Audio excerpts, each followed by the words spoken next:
Hey guys, tonight we're pushing a wobbly cart into one of the most quietly ruthless battlefields in modern history. The 1960s American supermarket, where a housewife in gloves and a good dress went to war against a store that had been scientifically designed to defeat her. Not with armies, not with taxes, not with anything so obvious. No, with trading stamps, lost leaders, and a gallon of milk hidden as far from the door as the laws of physics would allow. Thank you truly for being here tonight. If these sleepy histories help you nod off, a quick like and a subscribe genuinely keep the lights on around here. And while you're at it, drop a comment telling me where you're listening from and whether your family ever licked a whole book of green stamps at the kitchen table. Now, get comfortable. Turn the lights down low, tuck the blanket in around you, and retire any snack that spent its formative years frozen in a foil tray. How exactly did a woman feed a family of 5 on $30 a week? Why the milk was always at the very back of the store? Who decided that buying potatoes required a hat and gloves? What exactly you were agreeing to every time you accepted a little strip of green stamps? Could you survive a checkout line where every single price was punched in by hand? And what is the 1960s equivalent of losing your entire toaster progress because you switched grocery stores for one sale? Congratulations. The year is 1965, the place is suburban America, and the shopping list is already in your hand. There is one car, and your husband took it. There is a notebook where every cent you spend is written down in your own handwriting. And somewhere in your purse is a coupon for 4 cents off coffee that you will defend with your life. Good luck. You sit down at the kitchen table on Thursday night with a pencil, a pad, and the weight of 7 dinners you have not yet cooked. Before you spend a single dollar, you have to decide what your family will eat for the next week. And the deciding is the real work. You count the mouths, you count the nights, you count the money that came home in the envelope, and you begin the slow arithmetic that turns a fixed number into meatloaf, casserole, and something respectable for Sunday. The pencil is not optional. Nothing about this happens in your head, because your head is already holding the price of ground beef, the fact that the children will not touch liver 2 nights running, and the exact date your husband invited his supervisor to dinner without asking you first. So you write, Monday is soup, because Sunday's roast becomes Monday's bones, becomes Tuesday's stock. And a chicken in this house has a longer career than most middle managers. You build the week backward from the money. This is the part no one sees. The envelope holds what it holds, and it does not negotiate, and it certainly does not care that beef went up again. You assign each night a cost the way a general assigns troops, sending the cheap cuts to the crowded weeknights, and holding one good piece of meat in reserve for Sunday, where it can be seen. Mrs. Ferraro next door plans hers on Saturdays, over coffee, with the radio on. You plan yours on Thursdays, in silence, because Thursday is when you still remember what you ran out of, and Saturday is when you have already forgotten. She thinks you are rigid. You think she is the reason her family eats tuna surprise 3 times a month. Neither of you says this. You simply nod at each other over the fence. 2 rival field commanders comparing nothing. The menu has rules older than you are. It has to rotate, because a man notices meatloaf on a Tuesday if he had it the Tuesday before, and he will mention it gently, as though he is helping. It has to bend around what is on sale, which means the newspaper ad is not a suggestion but an order of battle, and it has to survive contact with the children, who have opinions about vegetables that they express with the whole face. You also plan for the meal that will go wrong. There is always one. A roast that shrinks, a guest who multiplies, a Wednesday that collapses into leftovers because the day itself collapsed first. So you keep a can of something in reserve, a quiet insurance policy on a shelf, and you never tell anyone it is there. The pantry, in your hands, has a strategic reserve that a small nation would respect.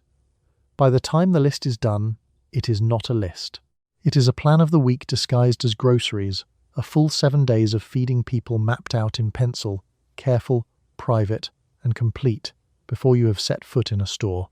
Every line is a decision. Every decision is a small argument you already had with the budget, and won, or lost, or settled for a draw involving margarine instead of butter. You add the total at the bottom and look at it for a long moment. It is close. It is always close. You shave $1 off by moving Friday to eggs, and the plan holds, and you set the pencil down like a woman putting away a tool she is far too good at using. The pad goes on the counter, ready for morning. Upstairs, the house is asleep and unaware that the entire coming week was just decided by one woman with a stub of pencil and a number she could not change.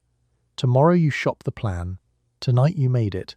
Nobody will thank you, because nobody will know it happened. The soup will simply be there on Monday, as if soup arranges itself. You spread the newspaper across the table and reach for the scissors, because somewhere in these pages is money, and it is your job to find it. The grocery ads run for full pages, dense with prices and tiny coupons that promise you a nickel here and a dime there. You cannot afford to miss one. So you go column by column, clipping the coffee coupon and the detergent coupon, building a small paper stack that you will guard in your purse like currency, because that is exactly what it is. The scissors are the good ones, the sewing scissors, and everyone in the house knows they are not to be touched. You cut along the dotted line with the precision of a surgeon, because a coupon torn crooked can be refused at the register by a clerk having a certain kind of day, and you are not about to lose 7 cents to your own carelessness. The savings are absurd when you say them out loud. 4 cents off coffee, a dime off 2 cans of peas, 7 cents on a box of soap flakes big enough to survive a siege. Individually they are small, scattered and trivial, the loose change of a nation. Together, clipped faithfully every Sunday for a year, they add up to a genuine sum, which is the secret the newspaper is quietly betting you will never bother to calculate. You calculate it. You always calculate it. Mrs. Okafor across the street calls this a waste of a Sunday morning. She buys what she buys and pays what she pays and considers the whole coupon business beneath her. You have seen her grocery total. You say nothing, because saying something would be unkind, and also because her total is its own argument, delivered weekly, at full price. There is a strategy to it that no one taught you. A coupon is only a saving if you were going to buy the thing anyway. A coupon that talks you into a product you do not need is not a discount, but a trap wearing the costume of one. The manufacturers know this. Half these little squares are not gifts at all, but polite kidnappers, luring your budget toward a new brand of gelatin you have no use for. You have learned to tell the two apart on sight, so you sort as you cut. This pile is real. Things you buy every week, clipped and kept. This pile is temptation, set gently aside, admired and refused. The children wander through and ask what you are doing, and you tell them you are finding money in the paper, and they look, and they find only the funny pages, which is the correct lesson delivered by accident. The stack goes into an envelope, and the envelope goes into your handbag, filed by aisle in an order that lives only in your head. At the store you will produce them one at a time at exactly the right moment, like a card player who counted the deck, and the clerk will subtract each one, and the total will come down, and no one behind you will understand that the small woman holding up the line just clawed back the price of a dozen eggs from a system that hoped she would not bother. Your husband thinks the coupons are cute. He calls it your little hobby, warmly, the way a man describes something he benefits from without understanding. You let him. It is easier than explaining that his lunch meat is a different price for you than it is for the man who does not read the paper, and that the difference, banked all year, is a pair of the children's school shoes he assumes simply appeared. You fold the paper closed and slide the scissors back into the sewing box where they belong. The hunt is over for another week. In your purse sits a fat little envelope of paper worth more than paper, and tomorrow you will spend it the way you earned it, one careful clip at a time. It is not a hobby. It is a second income nobody put on a tax form. You cannot simply go to the store when you decide to go. There is one car, and your husband drives it to work, which means the entire expedition has to be scheduled around a vehicle that is not usually yours. Saturday morning is the window, or a weekday evening if he comes home early, and if you miss it, you wait. So, you plan the largest trip of the week around the availability of a machine you are not the primary owner of, and you make your peace with the timing. The car is a Chevrolet the colour of a swimming pool, and it sits in the driveway all day like a docked ship, useless to you, parked, gleaming, and unavailable until 5:30. You can see it from the kitchen window. Between you stands the simple fact that the keys ride to work in your husband's pocket, and the household with the most cooking to do is the household with the least access to the wheels. Saturday is the great campaign. Everyone knows it. The trip has to happen before the afternoon, because the store fills up and the ice cream is braver in the heat, and because Saturday afternoon belongs to the lawn and the ball game and a man who has decided he is off duty. So you move at 9, coffee barely down, list in hand, a woman working a schedule that was set by a factory whistle in a building she has never seen.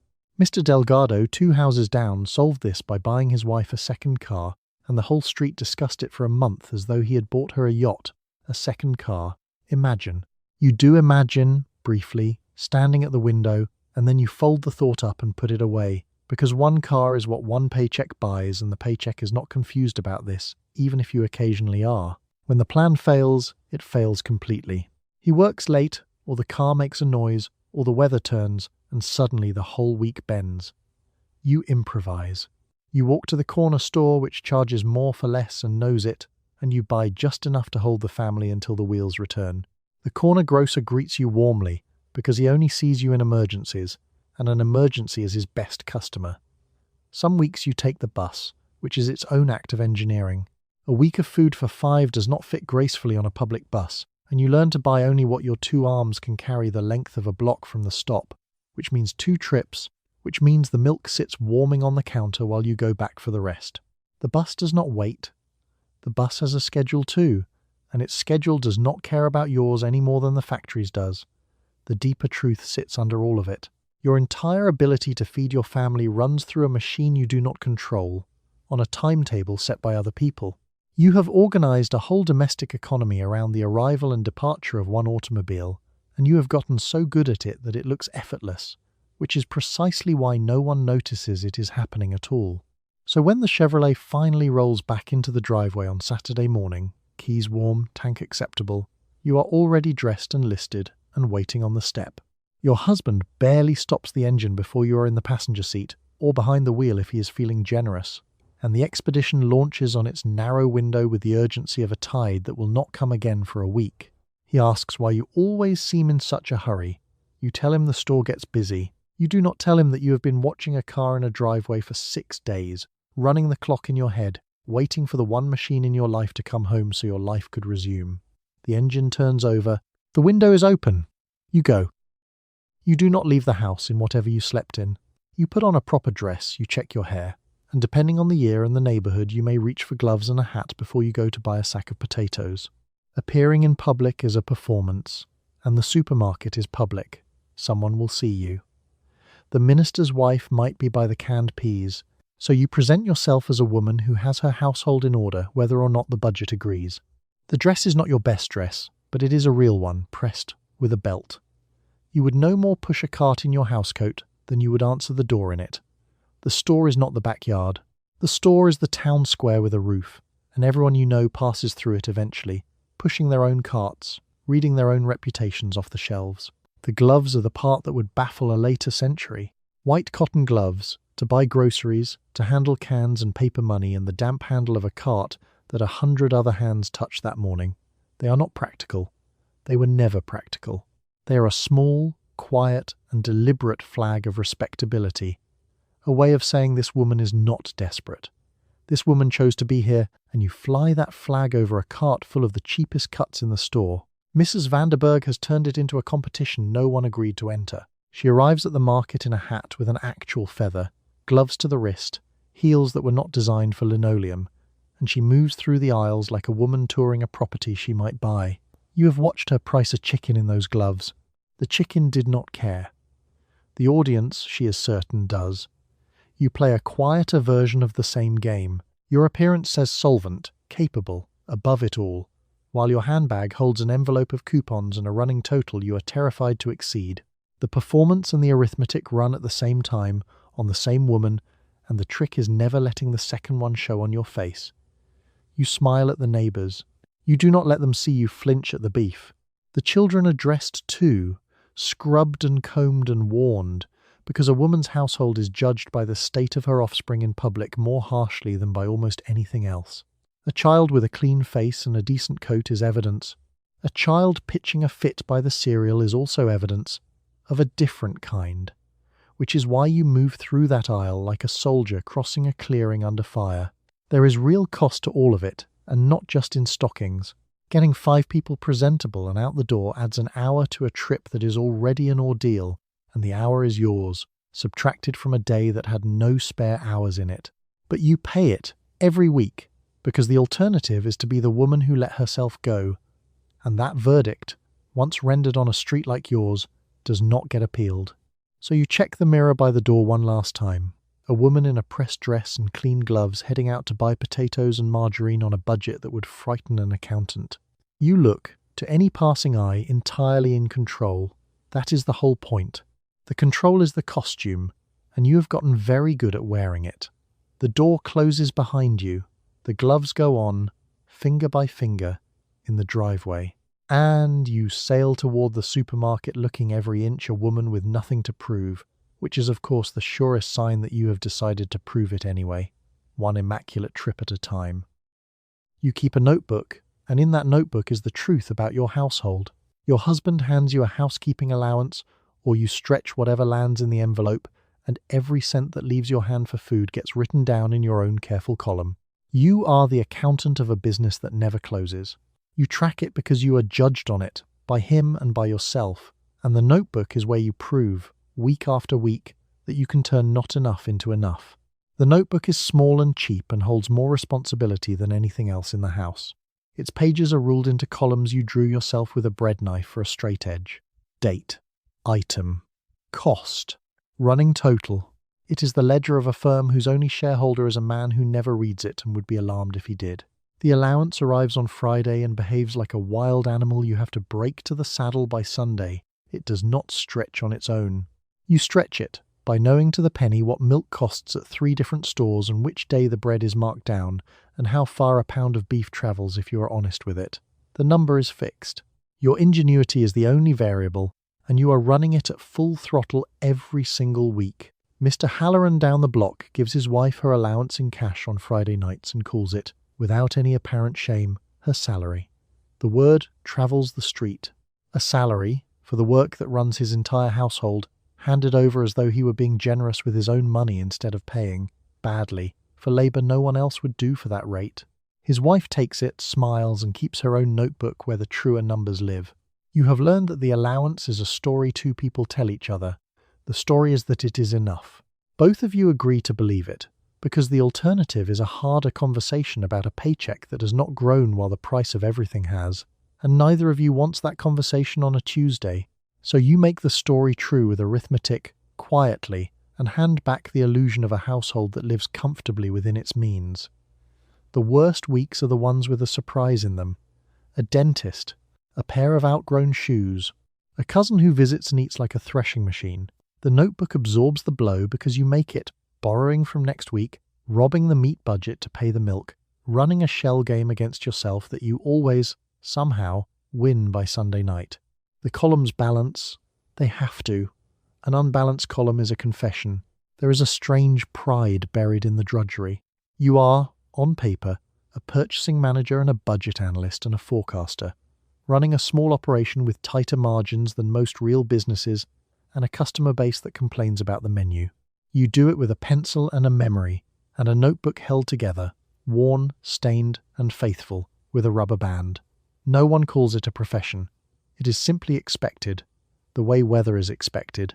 At the end of the week, you tally the column and hold your breath at the total, and it comes in under, barely, the way it almost always does, because you willed it to. You write the final number and underline it twice, a small private ceremony no one attends. The business survived another week. The accountant did that. The accountant is you. You close the notebook and slide it back behind the flour tin where it lives, out of sight, off the record, running the household from the shadows like every good ledger does. Friday will come again. The animal will need breaking again, and you will do it again, because the columns do not balance themselves, and never once in all these years have they tried. You decide which supermarket to walk into, and the decision is bigger than distance or price. Each chain gives out a different brand of trading stamp, and the brands do not mix, so choosing a store means marrying a stamp for months at a time. Loyalty here is not sentiment, it is strategy. Switch stores and your half-full books become worthless paper.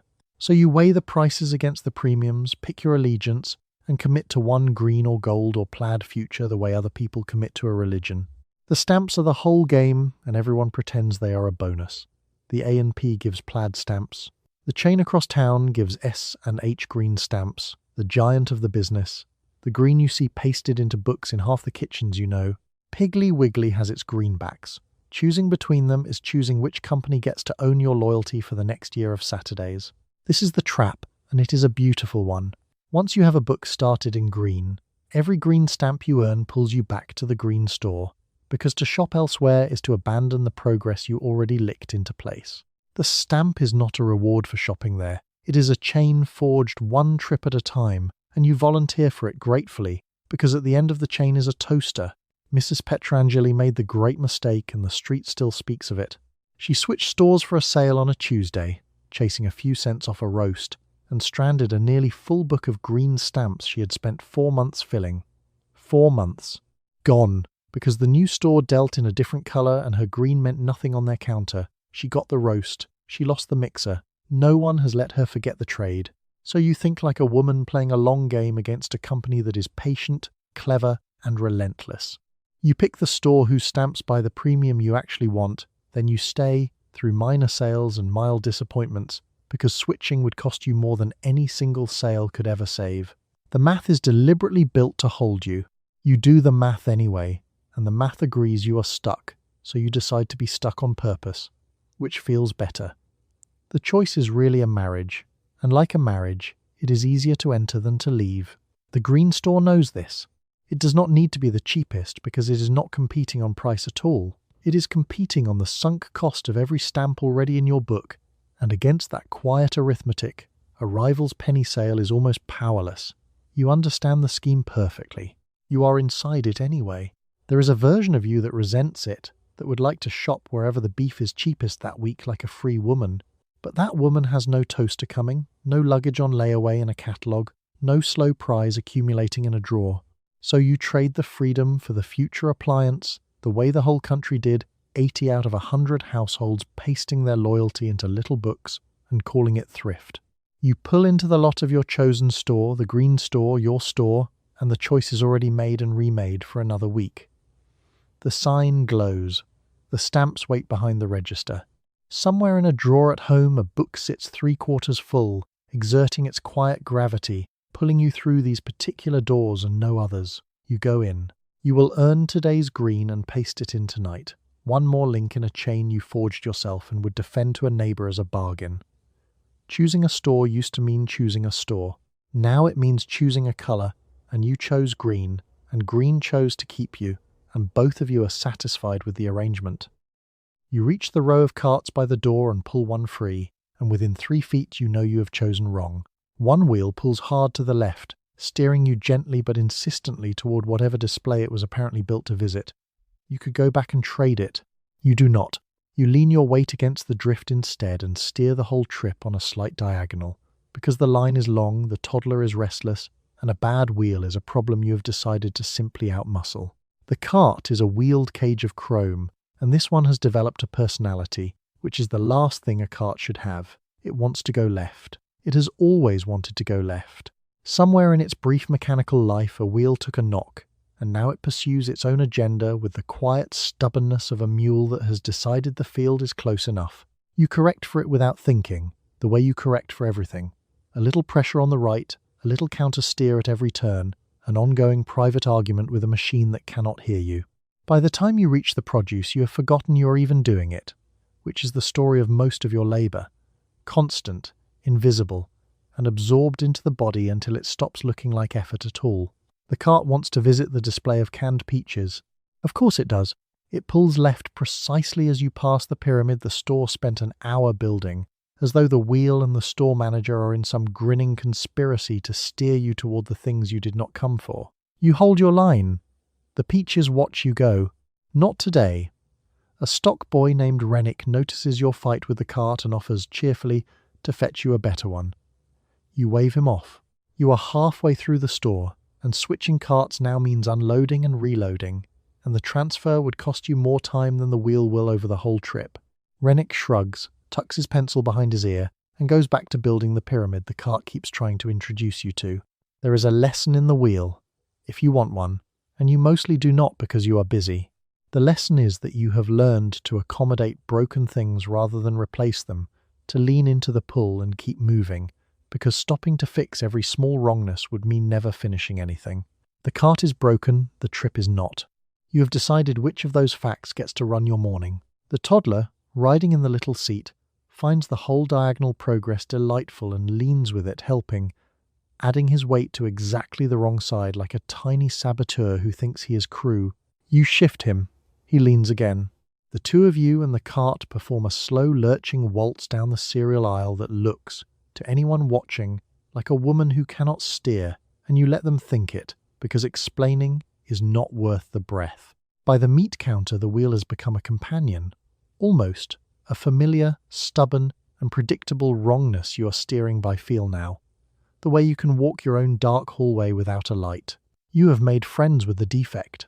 This is a skill nobody lists on any application and everybody expects of you. The ability to take a flawed and stubborn thing and simply get where you are going with it anyway. At the checkout, you unload the cart and give it a last shove toward the corral, where it drifts left one final time and clatters gently into its fellow's home. You do not look back at it. Tomorrow some other woman will pull it free and discover its opinion about the peaches, and she too will lean in and steer and win, because that is the job, and the job does not come with working wheels. You came in for milk, and the milk is as far from the door as it is physically possible to place it. This is not an accident. To reach the one thing you actually need, you have to walk the entire length of the store, past the bakery, past the end caps, past 100 things nobody put on your list. You know the trick. You know it every single week. And every single week the walk still works on you a little, because a full store is very good at its job. The milk lives in the back wall like a hostage. It is the most common thing anyone buys, needed by every household, purchased more often than anything else in the building, and for exactly that reason it has been exiled to the farthest corner. The store took the one item it knew you could not leave without, and used it as bait to march you past everything else. The route is a gauntlet dressed as a convenience.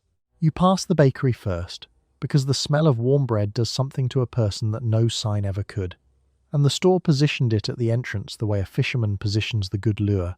Then the produce, colourful and misted and glowing. Then aisle after aisle, each one a corridor of small temptations arranged at the exact height where a distracted eye lands. You have a defence, and the defence is the list. You hold it in your hand like a compass and you follow it, item by item, refusing to let your gaze wander, walking the store as a woman on an errand rather than a woman on a stroll. It half works. The store has been designed by people who study exactly this, who know that even a disciplined shopper cracks a little by the third aisle. The manager, a tidy man named Mr. Kessler, walks the floor with his hands behind his back, straightening a can here, nudging a display flush there, surveying his maze with the quiet satisfaction of a man who built it to win. He nods at you pleasantly. He knows the milk is in the back. He put it there. The pleasantness and the strategy live in the same nod, and you return it, one professional to another. By the time you reach the milk, you have collected 4 things you did not intend to collect, which is precisely the toll the walk was designed to charge. A tin of something on sale, a treat that leapt into the cart on aisle 6. The store does not need you to lose your head. It needs you to lose 4 small skirmishes on the way to the one thing you came for, and it collects those tolls from 1,000 women a day without any of them quite noticing. You grab the gallon, cold and sweating, and turn back toward the front, and now the return trip is its own trap, because the store thoughtfully arranged different temptations for the walk back. You keep your eyes on the registers. You have what you came for, and a few things you did not, and you have decided that is the acceptable tax, the small tribute a household pays for the privilege of buying milk indoors, warm, bright, and convenient, under bright lights. Somewhere, a younger woman would design a store where the milk sat by the door, and shoppers would love her, and she would go out of business in a year, because a store that lets you buy only what you came for is a store that has misunderstood the entire enterprise. Mr. Kessler understands the enterprise. The milk stays in the back. You reach the checkout with your gallon and your tolls, a little annoyed and a little amused, having walked the length of a building to buy the cheapest thing in it. You will do it again next week. The milk will still be in the back, and the walk will still work on you a little, because knowing the trick, it turns out, is not quite the same as being immune to it. You stand in front of the produce and start the small negotiations that decide dinner. You lift a head of lettuce, feel its weight, check the underside for the brown you cannot afford to bring home. You bag the potatoes and hang the bag on the hanging scale, reading the needle, doing the multiplication before the clerk does. Nothing here has a fixed price you can trust without checking. So you handle each thing, judge it, and price it in your head, because the produce section rewards the woman who does her own math. The produce is sold by the pound, which means the price on the sign is only half the story, and the other half is written on a swinging brass needle you have to learn to read. A head of cabbage is not a price. It is a weight times a price, and the store is betting you will not do the sum until it is already in the bag.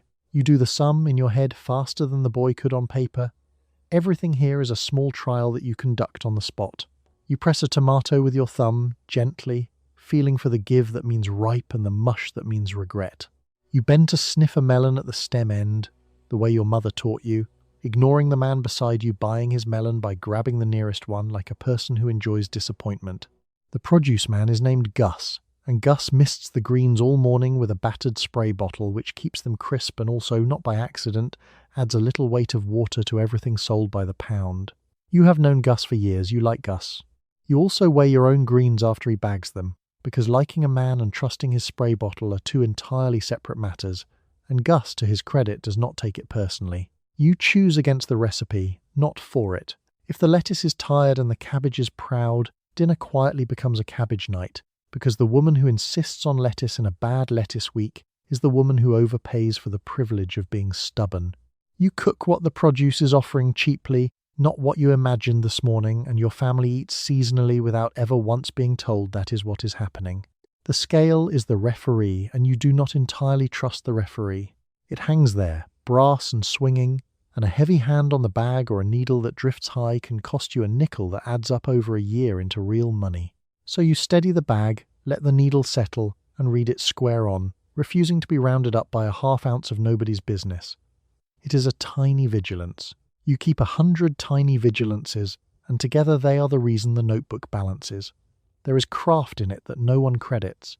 Choosing produce well is a genuine skill, a matter of touch and smell and timing that takes years to learn, and that turns the same dollar into noticeably better food in the hands of a woman who knows what she is doing.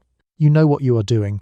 You have known since you were a girl watching your mother reject 3 melons before accepting the 4th without a word of explanation. You bag the last of it, potatoes weighed and honest, tomatoes chosen by thumb, a cabbage that earned its place by being cheap and firm. The cart is heavier now and greener, and every item in it passed a test you administered personally. At the shelf, on your feet, against a swinging needle, you watched, close, careful, and unblinking, like a hawk.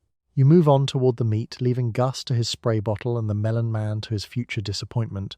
The produce is handled. It cost exactly what it should have cost and not a cent more, because you weighed it yourself. And in this corner of the store at least, the house did not get the edge. You reach the meat counter and wait your turn, because meat is the expensive corner of the week and you do not buy it carelessly. Behind the glass, a butcher stands ready to cut exactly what you ask for. Grind the beef fresh, trim the roast while you watch. You tell him the cut, the weight, the number of people it has to feed. He wraps it in white paper and marks the price in grease pencil. The whole exchange is personal, and the price of being personal is that he remembers what you can afford. The butcher is a broad man named Mr. Petrosky, and Mr. Petrosky runs his counter like a small embassy with its own customs. He wears a white apron gone pink at the front, and he handles a boning knife the way other men handle a pen, with a competence so total it has stopped looking like skill. You state your order. He is already reaching for the right cut before you finish, because he has heard your order, in some form, 200 times. The transaction is a conversation, which is both the charm and the danger of it. At the self-serve case, you can lie by simply picking up a package. Here you have to say the words out loud, to a man who knows you, in front of whoever is waiting behind you. You would like 1.5 pounds of the chuck. Not the sirloin in the ad, the chuck. Mr. Petrosky does not blink, because a good butcher has seen every budget in the neighbourhood and has the grace to pretend he has seen none of them. He grinds the beef fresh while you wait, feeding the chuck into the machine with the heel of his hand, and out it comes in soft red ribbons that he gathers and weighs and wraps. You watch the scale. Mr. Petrosky watches you watch it and adds, without being asked, a knucklebone for the soup, free, sliding it into the package with the small nod of a man doing a kindness he will never mention again. The grease pencil is where his real power lives.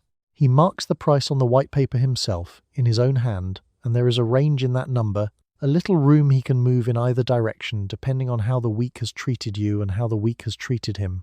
A trimmed roast can be trimmed generously or exactly. A thumb can rest near a scale or well away from it. None of this is written down anywhere, and all of it is real. So you keep the relationship warm because the relationship is worth money.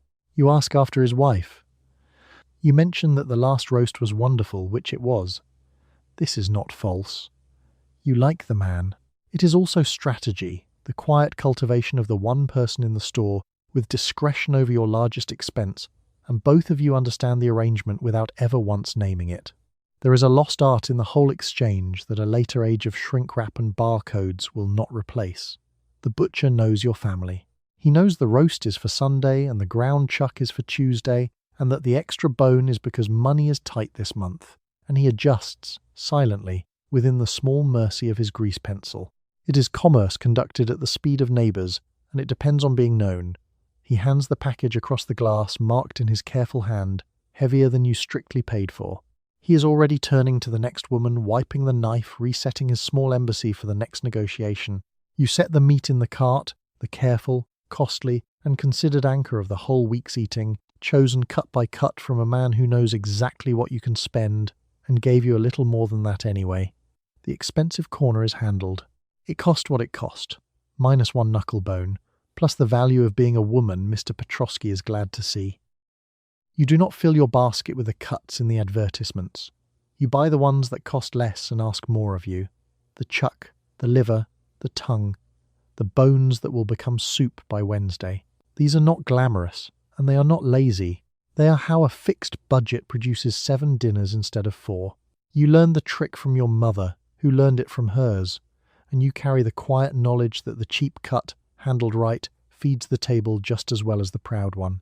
The cheap cuts are cheap because they demand labour, and labour is the one currency you have in surplus.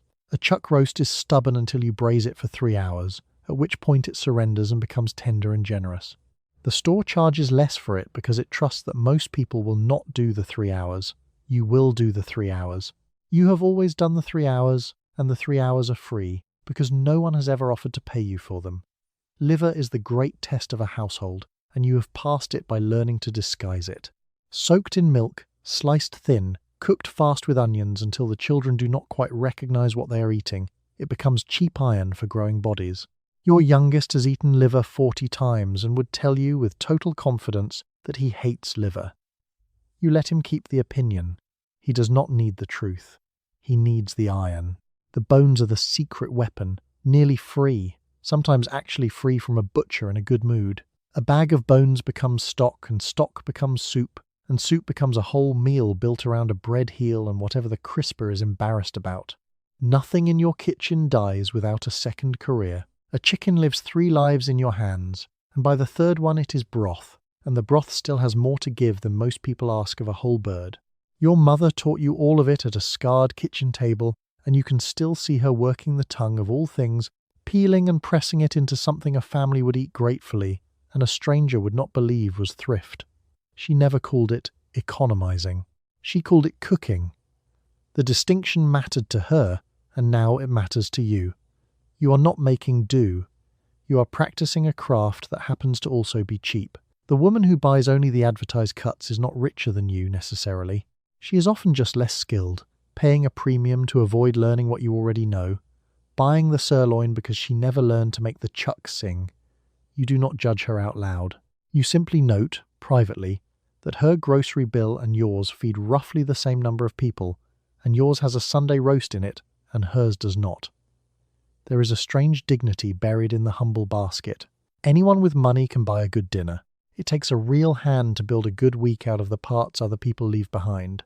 You are, in the plainest terms, an expert in the unfashionable, a specialist in exactly the ingredients the advertisements are embarrassed to feature, and the expertise saves your family more money in a year than any coupon ever printed. Into the basket go the chuck, the liver, and the bag of bones, the humble, patient, and unglamorous ingredients of a week that will taste far better than it cost. None of it will photograph well. All of it will feed people. And on Sunday, paid for by 6 thrifty weeknights, there will be a real roast on the table, proud and brown, earned by every humble cut that came before it. You move toward the staples, basket heavy with the unglamorous, quietly certain of a thing the ads will never admit. The cheap cut, in the right hands, was never really the cheap option at all. It was just the one that required a cook. You load the cart with the things that never leave the list: bread, butter, sugar, flour, and milk by the gallon. Some of these still arrive at your door another way, carried up the walk in glass bottles by a milkman who has served the street for years. But the supermarket sells the same milk cheaper, and every week a few more women let the delivery lapse. You are deciding, quietly, jug by jug, whether to keep a man's root alive or save the 4 cents. The 4 cents usually wins. The staples are the bones of the list, the things you would buy in a war, in a flood, in any week at all. Flour by the sack, sugar by the sack, butter or margarine when the budget frowns, and bread until the freezer can hold no more. These items do not tempt you and do not disappoint you. They simply have to be there, the reliable, steady, and unremarkable floor under every meal you will build this week. The milkman is named Mr. Brannigan, and Mr. Brannigan has climbed your porch steps 3 mornings a week for 11 years, setting the cold bottles in the box by the door with a clink you could set a clock by. 4 bottles on the step, arranged like a small glass choir. He knows your standing order. He knows you take extra at Christmas. He leaves the bottles and tips his cap to no one, because it is dawn and no one is watching, which is exactly the kind of loyal, invisible labour you happen to know a great deal about. And you are killing his job, gently, from the dairy aisle. The store milk is a few cents cheaper, and has all the personality of a damp envelope, but a few cents times 52 weeks is a real number. So the rational thing, the thrifty thing, the thing you are praised for being, is to cancel the porch delivery and haul the jugs yourself. The math is clean. The math does not know Mr. Brannigan. You have watched this happen up and down the street, one household at a time. The Nowaks stopped last spring. The Dukes stopped in the fall. Each time the route gets a little shorter, and Mr. Brannigan says nothing, and his cheerful dawn rounds grow quieter, and everyone involved understands that a convenience is being traded for a coin, and that the man is on the losing end of the trade. Bread has its own vanishing man, the baker's route, and eggs once had theirs, and slowly the supermarket is swallowing all of them, pulling every delivery that once came to your door onto its own bright shelves. The store does not do this cruelly. It does it cheaply, which turns out to be the more effective method. Cheapness is patient. Cheapness wins the way water wins against stone, without ever raising its voice. You make the calculation you always make, and you make it in Mr. Brannigan's favour for now, keeping the standing order even though the store jug is cheaper, paying a small premium for the clink at dawn and the man who tips his cap to no one. You cannot afford sentiment on most lines of the notebook. On this one line, this week, you have decided you can, and you do not examine the decision too closely. But you feel the pull of the other choice every week, the 4 cents whispering from the dairy case, patient and reasonable and entirely correct. One day soon the budget will be tight enough that sentiment loses, and the standing order will end, and the box by the door will sit empty, and Mr. Brannigan's route will be one house shorter without a single harsh word ever having been spoken. For now, you load the store bread and keep the porch milk, a small split decision, a woman hedging between a coin and a kindness. The staples ride heavy in the cart, the reliable floor of the week. And somewhere across town, Mr. Brannigan is loading his truck for tomorrow's dawn, not yet knowing which porches will still want him by spring. You slide open the frozen case and the cold bites at your bare forearm as you reach in. In your hand is a Swanson tray, turkey and dressing, and a square of sweet potato sealed under foil, a whole dinner that needs nothing from you but an oven and 40 minutes. It costs more than cooking the same meal from scratch, and you know it, but it also buys you an evening, and you stand there in the chill doing the arithmetic of your own time, which nobody else in the house ever prices. The frozen case is the newest frontier in the store, and it is expanding like a young empire, a long glass coffin of cold that could rent itself out as a winter, breathing fog into the aisle. 10 years ago it held a few sad vegetables. Now it holds entire dinners, pot pies, fish squares, and the miracle of the moment, a full meal in a metal tray, portioned into little compartments so the peas cannot touch the turkey, sold to a nation that has decided touching foods are a problem. The tray is a marvel and you hold it like one. Swanson sells the thing as modern, as glamorous, as a treat the family gathers around the television to eat off folding trays. And the marketing works so well that a frozen slab of reheated turkey now reads as a small celebration. You are being sold convenience dressed as luxury, and you can see the seams in the costume, and you are still a little tempted by it. Here is the calculation nobody prints on the box. The tray costs nearly $1 and feeds one person a mediocre dinner. The same dollar, in your hands, becomes a pot of soup that feeds 5. By every measure your notebook understands, the tray is a bad deal, an expensive way to eat worse food. And yet you keep holding it, because the notebook only counts money and the tray is priced in a currency it refuses to acknowledge. That currency is your evening. The tray does not save money. It saves you. One Tuesday when the children are sick and the day has already taken everything, and the thought of standing at the stove for another hour makes you want to lie down on the cold linoleum and stay there. On that Tuesday, the tray is not a luxury. It is a mercy. 40 minutes of oven time bought in exchange for $1 you will happily overspend. Your sister-in-law Eleanor buys the trays by the armload and serves them without apology, and the older women cluck about it, calling her lazy, calling it a shame, as though feeding a family from a factory were a moral failing rather than a time management decision. You do not cluck. You know exactly what Eleanor is buying, and it is not turkey. It is an hour of her own life back, and she has decided that hour is worth $1, and privately you suspect she has done the only honest math in the room. You keep 1 or 2 trays in the basement freezer at all times, not as dinner but as insurance, a small frozen escape hatch for the nights the machinery of the household seizes up. You do not tell anyone they are there. They wait under the frost like a spare key, and knowing they exist is almost as good as using them, a promise that the worst night still has a flaw. You set the tray in the cart, cold, heavy, and faintly ridiculous, a dinner you would never serve on a good day and would kneel to thank on a bad one. The frozen empire breathes its fog behind you, growing every season, quietly rewriting what a dinner is allowed to be. You push on toward the packaged aisles, forearms still cold from the reach, having priced a thing the store never meant you to notice, not the turkey, but the evening the turkey buys back. Nobody else in the house will ever see that price. You pay it and pocket it and move on. You turn down an aisle that did not exist in your mother's day and meet a wall of brand new solutions to problems you were not sure you had.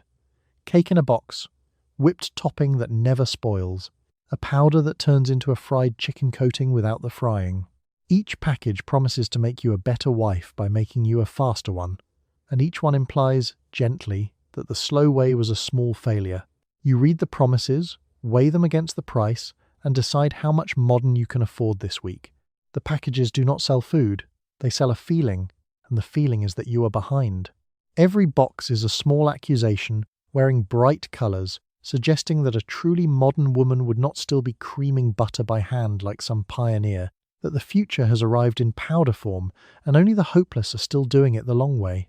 It is guilt, printed in 4 colours. Cool Whip is the marvel of the season, a whipped topping in a tub that never weeps, never falls, and never quite tastes like cream, which is somehow not the point. It is stable. It is modern. It sits in the bowl looking exactly like whipped cream and behaving far better. An obedient impostor that will hold its shape at a church supper for 6 hours, while the real thing would have surrendered in 1. You are impressed and slightly unsettled, the correct response to most of this aisle. There is a demonstrator today, a bright woman named Miss Dorothy in an apron and a paper hat, offering little cubes of something on toothpicks and a smile calibrated to sell. She presses a sample into your hand and tells you it takes only minutes, as though minutes were the enemy and she had arrived to save you from them. You take it. You also notice she is paid to convert your time into the company's sales, 1 toothpick at a time. The cake mix is the great temptation and the great trap. It works, genuinely. A box and an egg produce a cake that rises and tastes fine, and costs more than flour and sugar would have. But it also quietly removes you from the making, and a small marketing genius somewhere figured out that women felt uneasy about that, so they redesigned the mix to require you to add a real egg, restoring the illusion of labour, and cake mix sales climbed. You buy the mix anyway, sometimes, and add your egg, and let yourself be gently managed. Your mother made everything from scratch, and would look at this aisle with open suspicion, and part of you carries her voice down it like a chaperone. But your mother also had a mother 2 doors away, and no factory whistle setting the family schedule, and the comparison is not fair. and you are tired in a way she was tired too but never named. So you meet the aisle halfway, scratch on Sundays, a box on Wednesdays. The chaperone can disapprove. The chaperone is not the one who is exhausted. The deeper trick of the aisle is that it invented the problems it solves. No woman needed a coating, she did not have to fry, until a company told her that frying was a burden, and then, having named the burden, sold her the escape, naming your fatigue, then billing you for the cure. It is almost impressive, the way a pickpocket is almost impressive. So you choose a few packages and refuse the rest, taking the Cool Whip because it genuinely helps and leaving the 6 other miracles you were told you could not live without. The cart holds a little modern now, a little of the future in bright boxes, chosen, weighed, and slightly resented. You move out of the aisle before Miss Dorothy can offer a second toothpick, having bought exactly 2 conveniences and declined to feel guilty about the ones you did not. The 2 miracle boxes riding in the cart like polite hostages, the rest left on the shelf for someone tireder. You turn into the cereal aisle and your child stops being a passenger and becomes a lobbyist. Down at knee height, exactly where small eyes land, the cartoon mascots wait. The tiger, the toucan, the rabbit, every one of them grinning up from a box of sugar. Your child has already chosen, you have not. So begins the negotiation that happens every week in this exact spot, between a budget that says oatmeal and a small determined person who has been marketed to with more precision than you have ever been marketed to in your life.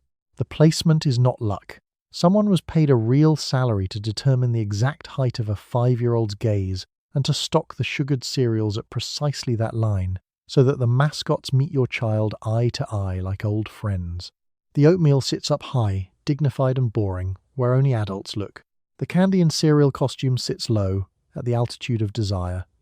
This is not a store shelf. It is a trap surveyed to the inch. Your son Denny, age 6, has been recruited by these companies without your consent and now works for them full-time. He has seen Tony the Tiger on the television perform his enthusiasm, and the enthusiasm has taken root, and Denny now believes with his whole heart that a particular frosted cereal will improve his life. He reaches for it with the certainty of a much older man reaching for a thing he has been told he deserves. You say no, and the no begins a process rather than ending one. First comes the reasonable appeal, then the bargaining, then the volume, escalating in a public aisle where other women can hear and judge how you handle it. The companies know this too. They are not really selling to Denny. They are selling to you, through Denny, betting that the exhaustion of the scene will cost less to end with a purchase than to win with a principle. The cereal itself is a small marvel of misdirection, a box that is mostly air and sugar wearing the word breakfast like a disguise. It has a prize inside, buried in the sugar, a cheap plastic trinket that is the actual product as far as Denny is concerned. The cereal is merely the packaging the toy arrives in. You are being asked to buy $1 of sugar to deliver a 2-cent toy to a 6-year-old, and everyone in this transaction understands the true ratio except the 6-year-old. You have a strategy, worn smooth by repetition. You let Denny choose one box, within limits, on a good week, so the sugared cereal becomes a small ration treat rather than a battlefield, and you buy the big bag of plain flakes for the actual eating. Denny thinks he won. You think you won. This is the mark of a well-made deal, and you make it weekly, at knee height, against opponents with advertising budgets. There is something almost unfair about the whole ambush, a grown industry aiming its full firepower at a person who still believes in the tiger. You cannot blame Denny. Denny is 6 and outgunned. You can only stand between him and the shelf, absorbing the campaign yourself, translating a corporation's assault into a manageable Tuesday, which is roughly the whole job in miniature. So you drop one bright box and one plain bag into the cart, the small, tired and familiar treaty signed for another week, Denny satisfied, and the notebook only mildly wounded. He clutches the sugared box like a trophy. You steer him onward before the toucan 2 feet away can open a second front. You leave the aisle a little tired, the way you always leave it, having fought a skirmish that the store engineered, arranged and profits from no matter who wins. Denny got his treat. You held the line. And somewhere an executive who set that shelf height to the inch collects his salary, never once having to face a 6-year-old in a public aisle at full volume. You buy canned goods the way a quartermaster stocks a fort, in quantity, against a future you intend to be ready for. Green giant peas, Campbell's soup, Del Monte fruit, tomato paste in stacks. Cans do not spoil, cans go on sale, and a cellar shelf lined with cans is a form of insurance you can eat. So when the price drops, you buy deep, filling the cart heavier than 1 week requires, because you are not shopping for Tuesday. You are shopping for the idea that the family will always have something to open. The cellar shelves are your true pantry, and they are stocked like a fortress preparing for a siege that will never come but might. Row upon row of cans, labels facing out, oldest in front, a tin militia standing at attention for a war you hope never comes. You know each one is down there. The shelves are a promise you made to yourself and keep restocking. This family will not go hungry on your watch, and the cans are the proof, dented, silent, and patient. The timing is the skill. A can of peas at full price is a groceries item. The same can bought at the bottom of a sale and carried to the cellar is a small investment that pays a dividend every week. You do not have to buy peas at full price again. So you watch the ads for the dip, and when it comes you buy a dozen, and you feel the specific satisfaction of a woman who bought low, which is a pleasure the stock market did not invent. The jolly green giant looms over the whole enterprise, of course, a large green man booming from the television about his peas, and it worked, because now his peas are the ones you reach for without thinking. You are loyal to a giant who does not exist, buying vegetables from a cartoon because a cartoon told you to, and you know it, and it changes nothing, because the peas are fine, the giant is friendly, and the cartoon has, in the end, simply won. Mrs. Kaminsky next door thinks your cellar is excessive, all those cans for a family that eats fresh most nights anyway. She keeps a thin pantry and shops for exactly what she needs each day, like a woman who trusts the future. You do not trust the future. You have seen the future run short, seen a lost job and a hard winter, and a week when the cellar cans were the only thing between the family and a real problem, and you never intend to be caught thin again. A whole philosophy is stacked on those shelves, learned from mothers who lived through worse. A full cellar is not hoarding. It is memory, the memory of scarcity converted into a wall of cans so the scarcity cannot return unannounced. Every stacked can is a small act of defiance against the possibility of the bare shelf, and you stack them methodically, a woman fortifying her household one sale at a time. The cans also do a quieter thing, which is buy you calm. A cellar that is full is a mind that is a little more at ease, a background hum of security under all the other worries, because whatever else goes wrong this week, dinner exists, downstairs, in tin, waiting. You cannot put a price on that hum, and the notebook does not try, but you feel it every time you pass the cellar door. The cart goes heavy with the sale cans now, more than the week needs, exactly as much as your peace of mind requires. The cart grows heavier, and your future grows steadier, and the two facts are the same fact wearing different labels. You steer the loaded cart onward, provisioning against a shortage that probably will not come, provisioning anyway, because the women who taught you learned the hard way that the shortage you prepared for is the one that never arrives. The cans will wait in the cellar. That is their whole job, and yours is to make sure they are always there to do it. You stop at the grinding machine near the entrance, pour your beans into the hopper, and pull the lever that fills the whole front of the store with a warm brown smell. Coffee is a serious line on your budget, bought £2 at a time, and it is not a thing you skip. The store put the grinder up front on purpose, because the smell makes everyone who walks in a little hungrier and a little more willing. You know this. You grind your coffee anyway because your husband takes his cup seriously and the morning depends on it. The grinder is a red machine roughly the size of a small stove, and it roars when you pull the lever, chewing the beans and pouring out the grounds in a dark, warm rush that smells like the best part of tomorrow.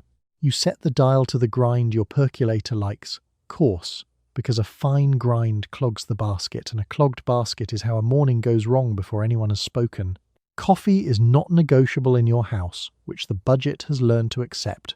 Your husband drinks it black and serious every morning, and a good cup sets the tone for a man about to face the factory, and a bad cup, or worse, no cup, is a domestic weather event you have no interest in causing. So the coffee line holds even in tight weeks, protected, while other things flex around it. Everyone has one item they will not cut. This is yours on his behalf. Maxwell House is the tin you reach for, £2 at a time. Good to the last drop, as the slogan promised so often that the promise moved into your head and stayed. You are not sure the coffee is better than the rival tin. You are sure the slogan is louder, and louder, it turns out, is most of what brand loyalty is made of. An old man named Mr. Ainsworth is grinding beside you, alone, doing his own small measure, a widower by the careful single scoop he pours into the hopper. You have seen him here many mornings grinding coffee for one, and the sight does something quiet to you every time. A whole life reduced to one careful scoop. He nods. You nod. Neither of you says the thing, because the thing does not need saying at that early grey hour by a grinding machine. The store, as usual, is playing you even here, and you can see the play clearly. The grinder sits by the door so its smell greets every shopper walking in, warm and homey and appetite-raising, softening the whole crowd into a more willing mood before they have taken 10 steps. The smell is the store's oldest employee, older than the stamps, and it has never once called in sick. It works on you a little, even though you are the one pulling the lever, because a smell does not care whether you understand it. Still, you would grind your coffee here regardless of the trick, because the freshly ground beans genuinely make a better cup than the pre-ground tin, and better coffee is a small, warm, and reliable luxury you can actually afford, one of the few. So the store's manipulation and your own preference happen to point the same direction, and you follow the arrow without resentment, getting exactly what you wanted from a machine designed to want something from you. You catch the grounds in the bag, roll the top down tight to hold the smell, and set the warm parcel in the cart like something precious, which in the small economy of your mornings it is. The smell rides with you now, following the cart down the first aisle. Mr. Ainsworth is still grinding his single scoop as you go. A man and a machine and the loneliest amount of coffee in the store. You carry your £2 toward the rest of the list, grateful suddenly for the noisy house you are provisioning, and for the serious man who will drink this to the last drop tomorrow and grumble if it is weak. You round the end of an aisle, and there it is, stacked in a pyramid with a hand-lettered sign. A price so low, it stops you mid-step. This is an end cap, and the item on it is often a loss leader, sold below cost to reel you deep into the store. The bargain is real. The trap around it is also real. So you stand there deciding whether the cheap sugar is worth the 4 other things you will pass on the way to it, running the calculation the display was specifically built to make you lose. The pyramid is a beautiful thing, and beauty is the point. Someone stacked those cans by hand into a tower, gave it a sign in friendly letters, and set the price at a number that makes your thrifty heart leap before your thrifty head can object. The whole arrangement is engineered to trigger the exact instinct you are proudest of, the bargain instinct, and to turn it against you like a key turned in your own lock. The sugar really is cheap. That is what makes the trap work. A fake bargain fools no one, but a real one, sold at a genuine loss, is bait a smart woman cannot dismiss out of hand. The store is losing money on that sugar on purpose, cheerfully, because it knows the sugar sits at the mouth of an aisle full of things sold at a healthy profit, and it only needs you to buy one of them on the walk to break even and 2 to win. Rennick, the stock boy, is building a fresh pyramid a few feet down, the same young man whose better cart you waved off earlier, stacking cans with the tongue-out concentration of a boy who has been told the tower must be perfect. He does not know he is building a trap. He thinks he is stacking cans. The trap is above his pay grade, designed in an office by people who will never lift a can, and Rennick is merely its cheerful bricklayer. You make the only move that beats the display, which is to take the bargain and refuse the tax. You put the cheap sugar in the cart, because it is genuinely cheap and you genuinely use it. And then you walk the profitable aisle behind it with your eyes forward and your list up, buying nothing you did not come for, collecting the loss leader while declining to pay the toll it was meant to collect. The store hopes you will not have the discipline. You have the discipline. It is a small war of attention, fought at every end cap in the store, and attention is the whole battlefield. The displays do not force you to buy anything. They simply place temptation exactly where a tired eye lands and bet on fatigue. Win enough of these little skirmishes and the weak balances. Lose enough, and it does not, and the difference between the two women is not income, but the ability to walk past a pyramid without surrendering. There is even a pleasure in beating it, a sly private satisfaction in taking precisely the loss leader and nothing else, in accepting the store's gift while refusing its hook, in being the customer the display was not built to survive. You permit yourself this pleasure. It is free, and you have earned it, and there are not many free pleasures in a supermarket built to charge for everything. So you carry the cheap sugar away clean, the bargain claimed, and the trap sprung on empty air.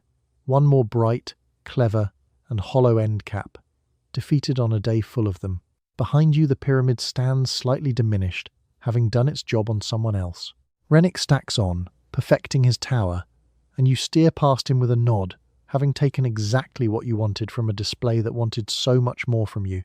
The list stays honest, the eyes stay forward, and the next end cap, already visible down the aisle, waits to try the same thing again, as if it had not just watched you win. You are handed a game piece at the register whether you wanted one or not, because your supermarket has decided that buying groceries should also feel like mild gambling. There is a card at home, a grid of squares, and each visit brings a new piece that might complete a row and win you cash or a prize. It is designed to make you come back to this store and no other. You know the odds are terrible. You save the pieces anyway, tucked in a drawer because a slim chance is still a chance and the card is already half full. The game is a card of numbered squares and a steady trickle of little peel-off pieces, and the pieces almost complete a row, always almost, dangling the win one square away so you come back next week to try for the piece that finishes it. That missing square is not an accident. It is the entire design, a mathematically chosen frustration, the row kept forever one piece short so the coming back never ends. You understand exactly what is being done to you, and it works anyway, which is the humbling part. The store has taken the grocery run, a chore, and stapled a lottery to it, and now some small animal part of your brain feels a flicker of hope at the register that has nothing to do with food. You are being conditioned like a creature in a laboratory. And you can name the mechanism, and naming it does not switch it off. The drawer of saved pieces keeps growing. Mrs. Kowalski down the street actually won, once, $100 off a completed card, and she has been evangelizing the game ever since, waving her winnings like proof that the machine pays. It does pay, occasionally, to someone, which is precisely why everyone keeps playing. One real winner on the block is worth more to the store than any advertisement, a walking testimonial who cost them $100 and earns them a year of loyal, frightened hope from every neighbor who heard.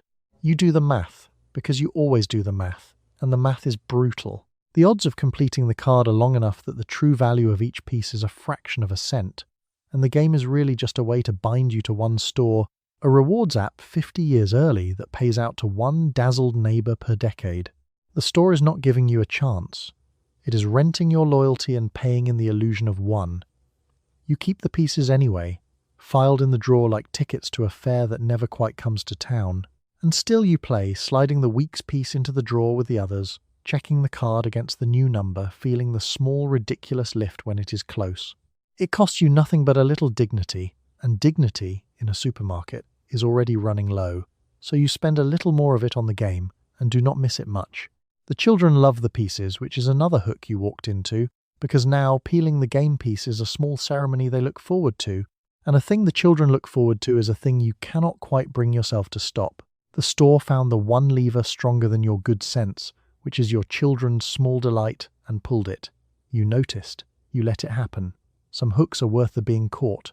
So you tuck this week's piece into the drawer with the growing pile, the card still one square short, the hope still faintly alive, the loyalty still quietly, firmly, and invisibly renewed for another week. The drawer is a small monument to a game you cannot win and will not quit. You push the cart toward the doors, bound a little tighter to this store than you were an hour ago, by a grid of squares and a missing number and $100 that once, memorably, went to Mrs. Kowalski and never, so far, to you. You watch the total climb, and, with it, the reward, because for every 10 cents you spend, the clerk will hand you a green stamp. She tears the strip off a roll at the end of the sale and passes it over with your change, a little ribbon of green that represents progress towards something in a catalogue. The stamps feel like a gift the store is giving you. You have started to suspect they are not, but you take them, every one, because you have 1,200 points to reach and no intention of leaving any behind. The stamps come off a fat roll mounted by the register, and the checker, a kind woman named Arlene, tears the length to match your total with the practiced flick of someone who has done it 10,000 times. 10 stamps to the dollar.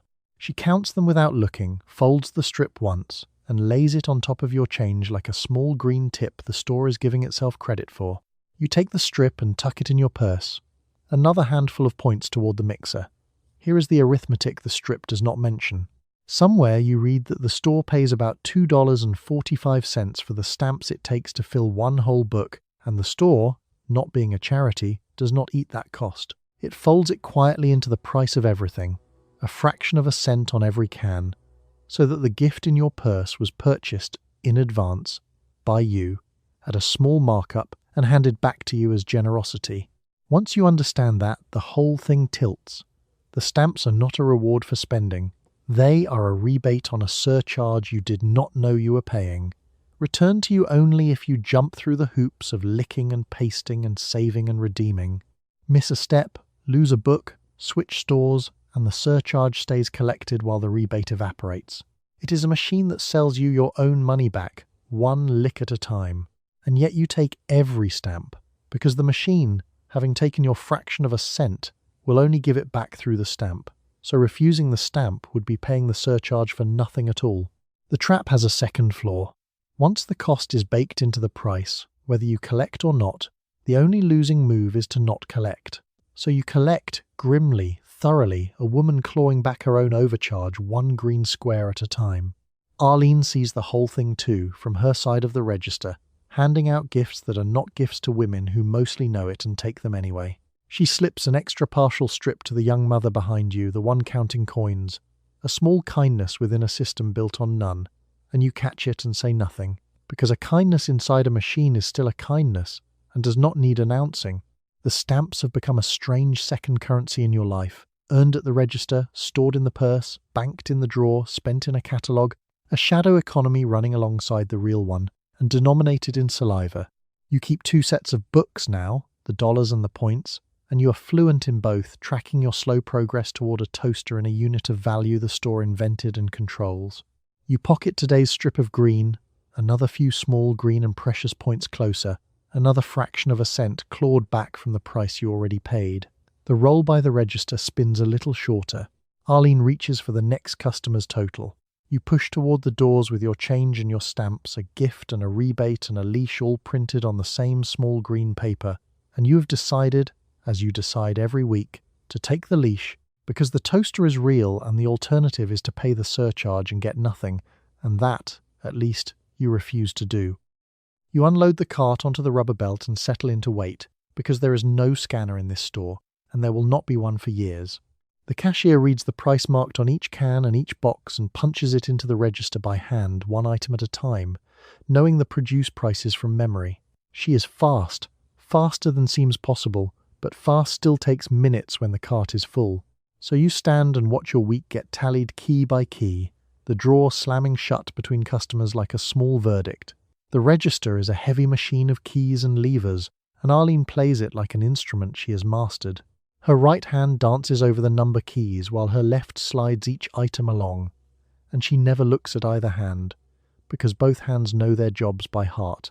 Every price on every can was stamped there by a boy with a pricing gun, and Arlene reads each one and enters it, a human scanner running on memory and muscle. No beep, only the clatter. The produce is where her real skill shows, because the produce has no printed price at all.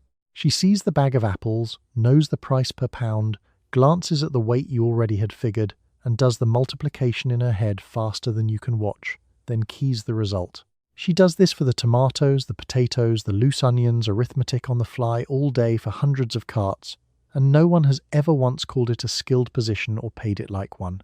You wait, and the waiting is its own quiet labour, the toddler fussing, the ice cream beginning its countdown, the line behind you lengthening. There is nothing to do but stand and watch the total climb key by key, a slow public accounting of everything you chose, each item announced by a clatter and added to a number you are tracking with rising attention. Arlene calls the total when she reaches it, and there is a small mercy in how she does it, evenly, without a flicker. Whether the number is comfortable or cruel, a good checker learns to read the total in a flat voice, because the woman on the other side of the belt may be doing math she would rather no one watched. And Arlene, who has stood at this register through 1,000 tight Saturdays, gives everyone the same unbothered tone. It is a kindness disguised as professionalism. The machine itself is a marvel you rarely stop to notice. This clattering brass and steel-adding engine that eats prices and prints a paper tape, the loud, tireless, and beating heart of the whole store's front. It will be obsolete within a decade, replaced by a beam of red light that reads a striped label and never needs to know a single price. And Arlene's memory of 10,000 numbers will become a useless talent overnight. But not yet. For now, the store runs on what she carries in her head.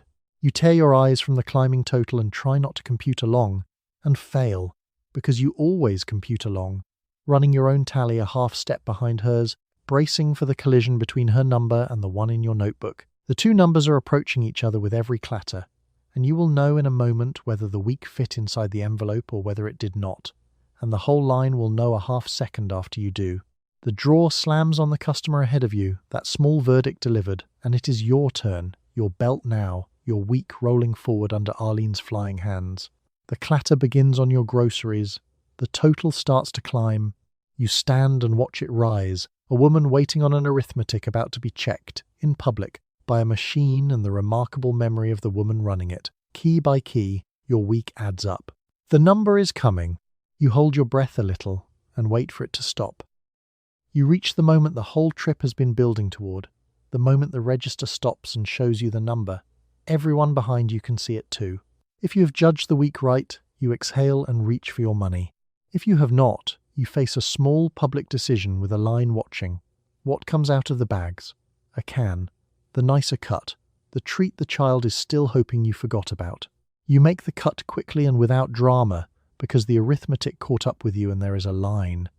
The number sits there on the register, lit and final, the sum of every choice you made in the last hour.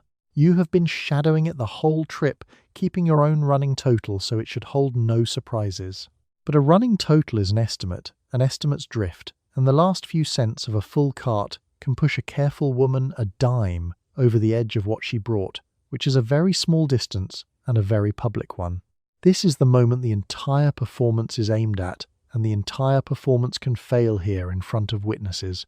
All the dressing up, all the careful arithmetic, all the calm competence you carried through the aisles, and it comes down to whether your number is under her number, decided at a register while 3 women wait behind you with carts of their own and time they would like back. When the total lands where you planned, the relief is quiet and enormous, and you reach for your money like a woman who was never worried, because letting the relief show would admit there was something to be relieved about. You count out the bills with steady hands. You have done this. The week fit. No one behind you will ever know how close it was, and you intend to keep it that way. When the total lands high, the surgery must be fast and calm. You do not fumble or flush or apologize in a rush. You simply say, evenly, that you will put back the 1 can, and you slide it from the bag and out of the total, with the composure of a woman correcting a minor clerical matter, rather than a woman caught short in public. The trick is the flatness. The flatness is the whole dignity. The child makes it harder, of course, because the thing that goes back is often the child's thing, the small treat that will now not be coming home, and the child does not understand budgets, only loss. You meet his face and hold your line, gently, because giving in here to spare his feelings would blow the number and teach him nothing good, and you have made harder choices than this before breakfast. The treat goes back, the child survives, you both do. The woman behind you, a stranger named Mrs. Alvarado by the name the checker uses, does not sigh or roll her eyes, because she has stood exactly where you are standing and knows the arithmetic can catch anyone. She waits.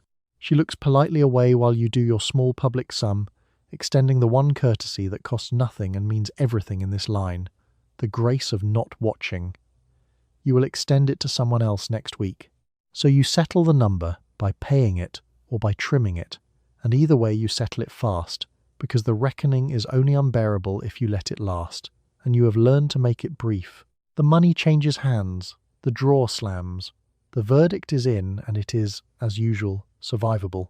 You gather your bags and step aside for Mrs. Alvarado, a woman who just balanced a week against an envelope in front of an audience and walked away with her composure intact, which is its own kind of skill and one nobody hands out ribbons for. The number is paid. The performance held. You move toward the doors, already the calm, composed and unbothered woman again, the near miss folded away where no one will ever find it. You open your handbook of a checkbook and write out the amount in your best hand, because this is how a respectable household pays for a week of food. There is no card to swipe, no plastic in your purse for groceries. You fill in the date, the store, the total, and you sign it, and then you record the same figure in the little register so the account at home stays honest. The clerk waits, the line waits, and you complete the small paperwork of proving, in ink, that the money behind the number is really there. The checkbook is a serious document, and you treat it like one. The pen is real ink, a temperamental fountain pen that blots at the worst possible moment, like a small aristocrat fainting at the sight of haste, and a mistake means a torn check and a fresh start and a longer wait for everyone behind you. So you write carefully, the numerals clear, the amount spelled out on the line the way the bank requires. It is a small formal ceremony conducted at a grocery register, a woman certifying with her signature that this household is good for the sum. The signature is the one financial instrument that is entirely yours. The account may be in your husband's name, the paycheck may arrive under his, but the check for the groceries is signed by your hand, week after week, and the store knows your signature better than the bank does. You are the one who pays for the food, and the ink says so. Arlene checks the check against nothing, because she knows you, and knowing you is the whole credit system in a neighborhood store. A stranger might be asked for identification, might feel the small, cool suspicion of a clerk who has been burned. You are simply trusted your name good at this register, through years of checks that never once bounced. That trust is an asset you built quietly, one honored check at a time, and it does not appear on any statement. You record the amount in the little register in your purse the instant the check is torn, before you forget, because an unrecorded check is how an account drifts from the truth, and a drifted account is how a check bounces, and a bounced check, in this neighborhood, is a scandal that outlives the debt. So you keep the register honest to the penny, a running truth of the account carried in your handbag, updated at the counter while the line waits. The man behind you, and Mr. Ferro by his impatient shifting, does not understand why this takes a moment, because he pays for his own occasional errands in loose cash, crumpled and confident, and has never once balanced a household account in his life. He would be astonished to learn how much administration hides behind the tidy check you are writing, how many ledgers reconcile at this counter, how the simple act of buying food requires you to also be a bookkeeper. He does not see the firm she is running. You honor the promise religiously, because your entire ability to buy on your signature depends on it never once being false. A reputation for good checks is worth more than any single week of groceries, and you protect it the way you protect all your quiet assets, invisibly and at cost. So you tear the check along its perforation, hand it across, and the transaction is complete, your name given as a bond and accepted as one. The little register in your purse now matches the truth. The account stays honest for another week. You tuck the checkbook away and gather your bags, having just paid for a week of dinners with nothing but your handwriting and your reputation, both of which you have spent years making quietly, carefully, and reliably good. Mr. Ferro steps up behind you with his cash and his impatience, and you move on. A woman whose signature is her credit, and whose credit, unlike his cash, remembers every promise she has ever kept. You hand your week over to a teenage boy at the end of the counter whose whole job is to pack it correctly. He works fast, cans low so the bag will stand, bread and eggs on top so they survive the ride, brown paper folding around your dinners with a practiced economy. Then he stacks the sacks and asks, or does not ask, to carry them to your car. There is a tip involved, or the tension of no tip, and the whole small exchange has rules you have learned by watching other women navigate it. The bag boy is named Wally, and Wally packs a bag the way a good mason lays a wall, thinking 3 items ahead. The heavy cans go to the bottom to make a base. The boxes stand along the sides for structure. The bread and the eggs ride on top like passengers who paid for the good seats. And the whole brown sack holds its shape because a 15-year-old understood physics that the woman ahead of you, packing her own bag badly at the next register, clearly did not. There is real craft in it, and it is a craft you respect because it is exactly your kind of craft, invisible until it fails. A well-packed bag survives the cart and the trunk and the walk to the kitchen without a single casualty. A badly packed one delivers you a loaf flattened under cans and an egg that did not make it, and the difference is entirely in the hands of a boy most people never look at twice. You look at Wally twice. You know skill when you see it. Then comes the delicate part, the carry-out and the tip. a small social negotiation with unwritten but iron rules. Wally offers to carry the bags to the wagon, and the offer is genuine and also part of the job, and also, quietly, an audition for a coin. Whether you accept, whether you tip, how much, all of it is governed by a code no one prints, learned by watching older women hand over a quarter with a practiced casualness that says they have done this 1,000 times. You accept the help because the bags are heavy and the toddler is on your hip and pride is not worth a dropped sack in the parking lot. Wally hoists 2 full bags like they weigh nothing, balances a third, and marches toward the wagon ahead of you. It is a strange and pleasant novelty being carried for. The tip is a quarter, and you have it ready, palmed, so the handoff is smooth and neither of you has to fumble or wait. A quarter is generous and correct. A dime is an insult Wally will absorb without a word. And remember, for a decade, nothing at all is a small crime that travels, because bag boys talk, and a woman who never tips becomes known as one. You tip the quarter. You are building a reputation here too, the same as everywhere. Wally is saving for something, they always are. A bicycle or a car, or the first small freedom of a boy who has discovered that carrying other people's groceries pays, and the quarters add up for him the way the coupons add up for you. A slow economy of small coins that the people handing them out barely notice. You notice. You were a saver of small coins long before you had a checkbook, and you recognize a fellow practitioner hoisting your dinners toward the wagon. You follow Wally out into the light, your weak riding on his strong young arms, the quarter warm in your palm and ready. He is fast, careful, and worth every cent of it, and you will ask for him by name next week if the line lets you. He reaches the wagon ahead of you and waits, bags balanced, for you to open the back, a boy who packed your week like a wall and carried it like it was nothing, and you press the quarter into his hand, one small economy tipping another. You reach the parking lot and open the back of the station wagon, and now a clock you cannot see starts running. The frozen things are already softening. The ice cream, if you were bold enough to buy it, has begun sweating through its carton the moment it left the case.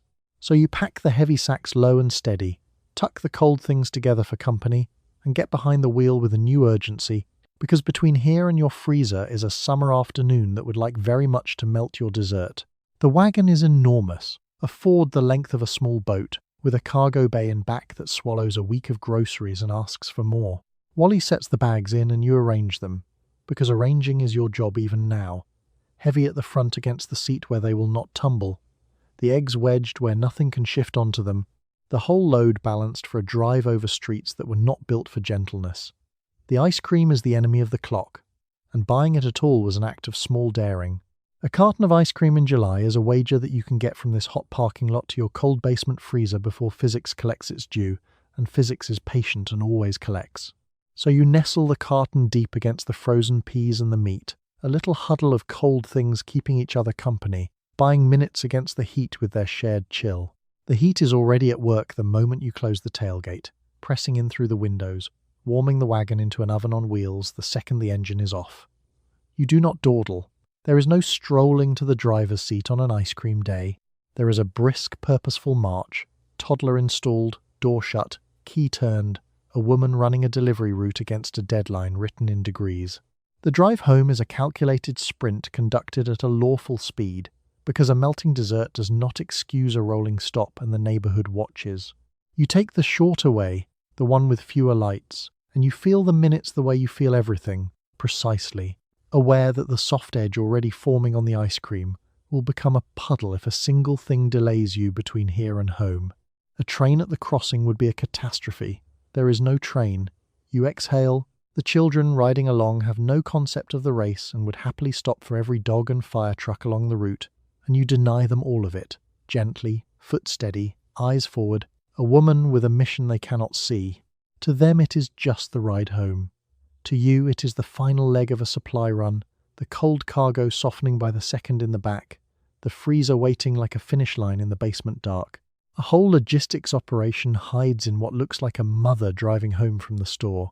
A cold chain you are personally responsible for maintaining across the last and least reliable link, the one between the store's freezer and your own. The supermarket kept everything cold right up to the checkout, and then handed you the hardest part, the hot part, the drive, and wished you luck without saying so.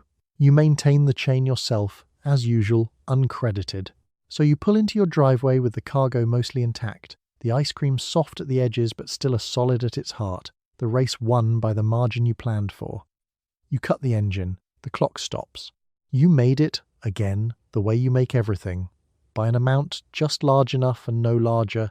You haul the first armload toward the door, the frozen things first because they are still running their private countdown, a woman carrying a supply run across its final threshold, the dessert saved, the week delivered, cold, whole, and intact.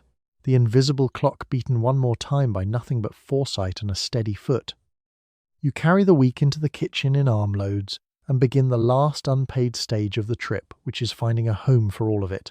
The perishables go to the refrigerator, the cans march onto their shelves, and the frozen bulk goes down to the chest freezer in the basement, where you keep an inventory in your head that would embarrass a warehouse. What goes in front? What must be used first? What is hiding at the bottom from 3 weeks ago? The shopping is done, the managing of it has just begun.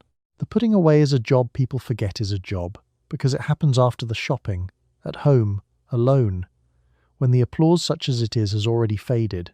But a week of groceries does not put itself away, and if it is done wrong, food spoils and money dies. So you do it right, fast, before the frozen things thaw and the refrigerator sits open bleeding cold into the kitchen. It is triage. The cold cargo first, always. The basement freezer is your deepest vault, and you run it like a rotating inventory that would impress a shipping clerk. The new packages go to the bottom or the back. The older ones get lifted to the top and the front, so that nothing is ever forgotten in the frozen dark long enough to grow the pale fur of freezer burn. First in, first out, a rule you never read in any book and follow more faithfully than most companies follow their own. You already know what is down there. All of it. A frozen empire mapped entirely in your head, no paper backup. 2 roasts. A bag of the good sausage. The peas you bought deep on sale. The mystery package from 3 weeks ago, wrapped in foil and denying everything, that you will identify by weight and shape and finally use on Thursday. No one has ever asked you to memorize the contents of a freezer, and you have memorized it anyway, because a forgotten roast is money thrown into the cold. Raymond comes down for a cold drink midway through and steps around you without quite seeing the operation in progress. A man passing through a warehouse floor he assumes stocks itself.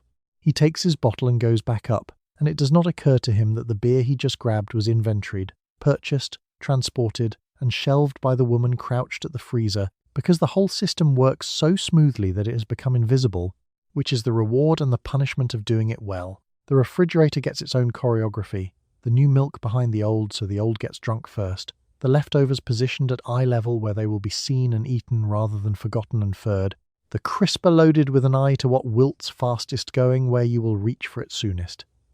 Every placement is a small decision aimed at the same target, that nothing you paid for dies of neglect in your own house. A whole discipline lives in it, the quiet, patient, and thankless science of not wasting, practiced daily and credited never, the difference between a household that stretches its food and one that quietly throws 1/10 of it away without noticing. You are the reason your family throws away almost nothing, and the reason is 100 small placements like these, made alone, in a basement, after the trip everyone thinks was the work. The chest freezer closes on its rotated stock, the new buried, the old surfaced, the whole cold catalogue updated in your head. You climb the stairs. The kitchen is put away, the cans shelved, the cold things safe, the week fully absorbed into the machinery of the house. You stand a moment in the tidy kitchen, the last armload gone, the trip finally, actually over, hours after the receipt. Nobody will note that it ended. The soup will simply be there when it is needed, pulled from a freezer whose contents live, complete and current, in the memory of the one person who never gets to forget them. You sit down in the evening with a stack of loose stamps, an empty book, and a small dish of water because the reward does not paste itself in. Each stamp has a gummed back that must be moistened and pressed into the right square, page after page, 50 points to a page. Your tongue goes dry and a little numb somewhere in the hundreds if you skip the sponge. So you work through the strips under the kitchen light, filling the book one green square at a time, turning a week of spending into the slow shape of a future toaster. The dish of water is the trick your mother taught you, a wet sponge or a small saucer to wet the gum instead of your tongue, because a full book is 1,200 stamps and no tongue in the world survives 1,200 licks. The unwary do-it-anyway women you know who paste with their mouths and end the evening with a numb tongue and a taste of glue that lingers into the next morning's coffee. You use the sponge. You are wiser than that, if only barely. The stamps themselves are faintly bitter and smell of cheap gum, and they curl at the edges in the kitchen humidity, and they stick to your fingers when you do not want them to, and refuse to stick to the page when you do.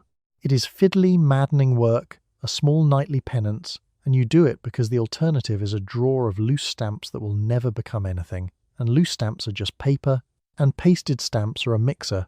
Denny and Susan are conscripted into the labour, because many hands fill a page faster, and because a child pressing stamps into squares is a child not doing something worse. Susan, aged 8, is meticulous, lining each stamp up square and true. Denny, aged 6, pastes with the wild enthusiasm of a boy who has confused speed for skill, leaving a page that looks like it survived a small green storm. You redo Denny's page later, quietly. You praise it first, loudly. This too is the job. There is something almost devotional about the ritual, a family gathered under a lamp, pressing small squares into a book like monks illuminating a very boring manuscript. The radio plays low. The work is dull and rhythmic and oddly peaceful, and for all your clear understanding that the stamps are a scheme, the evening of pasting them has become a real thing, a small, warm, domestic hour that the scheme did not intend and cannot take away. You keep a running count as you go, tracking the points against the catalogue page where the mixer waits. Each filled page is 50 points and a small, measurable victory, and you turn it and start the next, a woman assembling a prize out of the licked residue of her own grocery bills. The absurdity is not lost on you, and you name it to yourself sometimes, mid-paste, that you are spending a genuine hour of a genuine evening gluing paper into a book to earn a thing the store already made you pay for in the price of your beans. It is unpaid piecework for a company that owes you the prize anyway. You see it clearly. You paste the next strip anyway, because the mixer is real, and the hour is already spent, and stopping now would waste both. So you fill the page and turn it, fill the next and turn it, the book fattening square by square under the lamp, the children flagging, the dish of water going cloudy with gum. The toaster, the mixer, whatever it is this time, inches closer with every wet green square. You close the book for the night, another few pages nearer the prize, and send the children up to bed with green thumbs and a sense of having helped.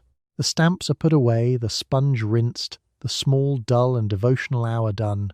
Tomorrow there will be more stamps, because tomorrow there will be more groceries, and the pasting, like the shopping, is never quite finished, only paused. You open the kitchen drawer where the stamp books live and confront the evidence of every time you strayed. Here is a nearly full book of green, and behind it, mocking you, a quarter-full book of a rival brand from the month you switch stores for a sale. They cannot be combined. That gold half book is worth almost nothing and will stay worth almost nothing forever. So you make yourself a quiet promise, again, to stay loyal, because the whole system punishes exactly the kind of bargain hunting you are otherwise praised for doing. The drawer is a small graveyard of good intentions and abandoned loyalties. The fat green book is the main line, the one you feed faithfully, 100 pages of pasted discipline nearly ready to redeem. Behind it lie the orphans, a quarter of gold from the season the other store had cheaper meat, a sad sliver of a third colour from a summer you barely remember choosing, each one a monument to a moment. You chased a bargain and stranded the loyalty. This is the cruel genius of the whole arrangement, laid bare in a kitchen drawer. The stamp punishes the exact instinct that makes you good at everything else. You are praised rightly for hunting the lowest price, for switching to the store with the cheaper roast, for never paying more than you must. The stamp turns that virtue into a trap, because every time you switch you abandon a book, and the abandoned book is money lit on fire, and the lowest price stops being the lowest once you count the loss. Mrs. Petrangeli warned you about exactly this, the woman who stranded 4 months of green chasing a single sale and became the street's cautionary tale, and you nodded and clucked, and then went and did a smaller version of the same thing yourself, because the sale was right there, and the loyalty felt abstract. Now her lesson sits in your drawer in gold, a quarter book that will never grow, proof that you knew better and were tempted anyway. You do the math on the orphans, and the math is a small grief. That gold quarter book represents real groceries, real dollars spent at a real register, and it will buy nothing, ever, because you will never shop that store enough again to finish it. The value did not disappear. It was captured, held hostage in a color you abandoned, and there is no ransom you are willing to pay. The only rational move is the one the store wants, which is to pick one color and never stray, to accept a slightly higher price sometimes rather than strand another book, to trade your bargain-hunting freedom for the certainty of a completed prize. You resent that the smart move and the store's preferred move are the same move. You make it anyway because the drawer has taught you, in gold, what straying costs. So you renew the vow you have renewed a dozen times, standing over the drawer. Green. Only green. No matter what the other store puts on sale, because a finished book of green is worth more than any single week's saving and a drawer of orphans is worth nothing at all. It is a promise to a company, made under the company's own duress, and you keep it not for them but for the mixer. You tuck the fat green book back in front where it belongs and slide the drawer shut on its little graveyard. The orphan's buried again until the next time you open it and feel the same small pang. The loyalty holds for another week, purchased by the visible corpses of the times it did not. You turn back to the kitchen, newly recommitted to a colour out of respect for a lesson written in wasted gold, half amused and half annoyed at a system clever, patient, and ruthless enough to punish your single best financial instinct. The green book grows. The orphans do not. And you have decided, again, to stop making orphans, which is a decision you will get to make again.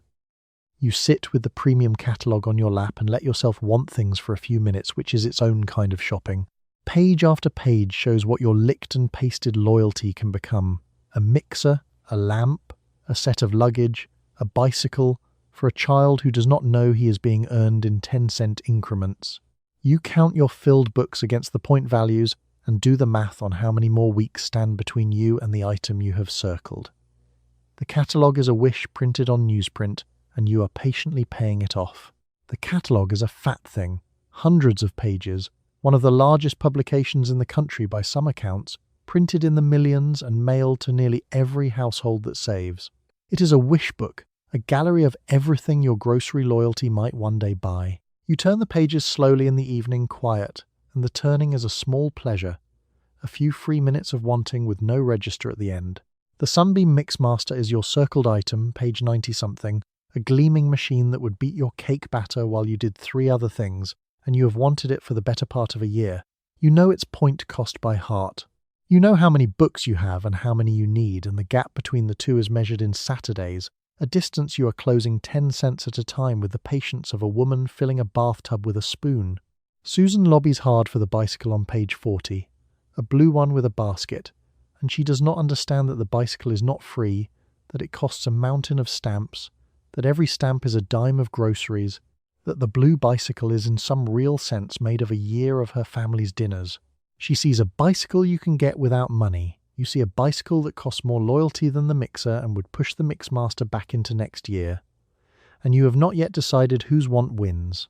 This is the genius of the wish book, that it makes you dream in the store's currency, converts your desires into points, teaches you to measure the things you want not in dollars but in grocery, loyalty, until a mixer is not $40 but 8 full books and a whole way of thinking has been quietly rewired. You do not want a mixer anymore, exactly. You want 8 books worth of mixer. And yet the catalogue is not only a trick, because the mixer is real, and you will really get it. And the wanting itself, the slow paging and the circling and the counting, is a genuine, quiet, and private joy in a life with few luxuries. You are allowed to want things here, on the couch, for free, and the wanting costs nothing and hurts no one, and ends, eventually, in an actual gleaming machine on your actual counter. There are worse hours to spend. The deeper thing the catalogue sells is patience dressed as anticipation, the long, slow pleasure of earning a thing rather than buying it, of watching it approach across months of pasted books until the day it is finally, unbelievably, yours. You have been trained to enjoy the waiting, and the training worked, and the Mixmaster you will eventually redeem will feel more earned than anything you ever simply paid cash for. You turn one more page, circle nothing new, and close the wish book on the couch, the Mixmaster still 90 pages in, and a few Saturdays out, the blue bicycle still undecided, the whole gallery of wants folded shut for another night. You set the catalogue on the side table where it lives, a department store you shop for free every evening and buy from once a year, and you carry your small warm hour of wanting up to bed. A few Saturdays closer to a machine that will beat your batter while you do 3 other things. Earned 1 dime of groceries at a time. You finally carry your filled books to the redemption center, and the trip has the quiet ceremony of collecting on a long debt. You hand over the books you spent months filling and point to the thing you chose out of the catalogue, and a clerk brings it out from the back like it was always yours. It was, in a way. You paid for it in 100 grocery trips, 1 lick at a time. You walk out with a Mixmaster or a suitcase, holding an object that cost you no dollars and roughly a year of loyalty. The Redemption Center is a strange and wonderful place. A whole store where nothing has a price tag because nothing costs money, only stamps. The shelves gleam with mixers and toasters and lamps and radios, luggage and card tables and children's wagons, an entire showroom of merchandise available exclusively to the patient. You walk in clutching 8 fat books like a woman carrying a year of Saturdays in a shopping bag, because that is exactly what they are. The clerk is a brisk woman named Miss Hartley, and Miss Hartley has redeemed 10,000 books and counts, yours with the flat efficiency of a bank teller, riffling the pages to confirm each one is truly full before she will release the prize. You watch her count. You counted them yourself last night, twice, but you watch her count anyway, because a book short is a mixer denied, and you did not lick 1,200 stamps to be turned away on an arithmetic error. The count comes out right, of course, because you do not make arithmetic errors, and Miss Hartley nods and disappears into the back and returns carrying the Sunbeam Mixmaster in its box. And something in your chest does a small quiet leap. There it is, the gleaming machine from page 90-something, real now, in a box, in your hands, the thing you have been approaching 1 dime of groceries at a time for the better part of a year. The strangeness of the moment is that it feels both free and enormously expensive at once. Free because no money changes hands, no check is written, no dollar leaves the account. Expensive because you know precisely what it cost, a year of loyalty to one store, a year of pasted evenings, a year of not chasing the cheaper roast across town, all of it converted into this one machine. It is the most expensive free thing you have ever owned. You carry the box out to the wagon with a satisfaction that is difficult to explain to anyone who simply buys things, the deep specific pleasure of a prize earned across months rather than grabbed off a shelf. Miss Hartley is already counting the next woman's books behind you, another year of Saturdays sliding across her counter, another mixer or lamp or wagon about to come out of the back and complete somebody's long patient campaign. The 8 empty books are gone now, surrendered, and there is a small hollow feeling under the triumph, because the thing you were working toward is finished, and the working was, it turns out, part of the pleasure. You will start a new book on the drive home, in your head, already wondering what to circle next, because a woman without a prize to earn is a woman missing a small engine that has been running quietly for a year. The boxed Mixmaster rides in the back of the wagon where the groceries usually go, a prize in the cargo bay instead of dinner, and you drive home with the specific, quiet, and earned glow of a debt collected and a campaign won. The machine will beat your batter tomorrow. You earned it with your tongue. You pull out of the lot, the Sunbeam riding behind you, a year of grocery loyalty transformed into a gleaming object on your kitchen counter, and already, faintly, a new want is forming, a new page to circle, a new book to start, the long, patient engine turning over again before you have even reached the corner.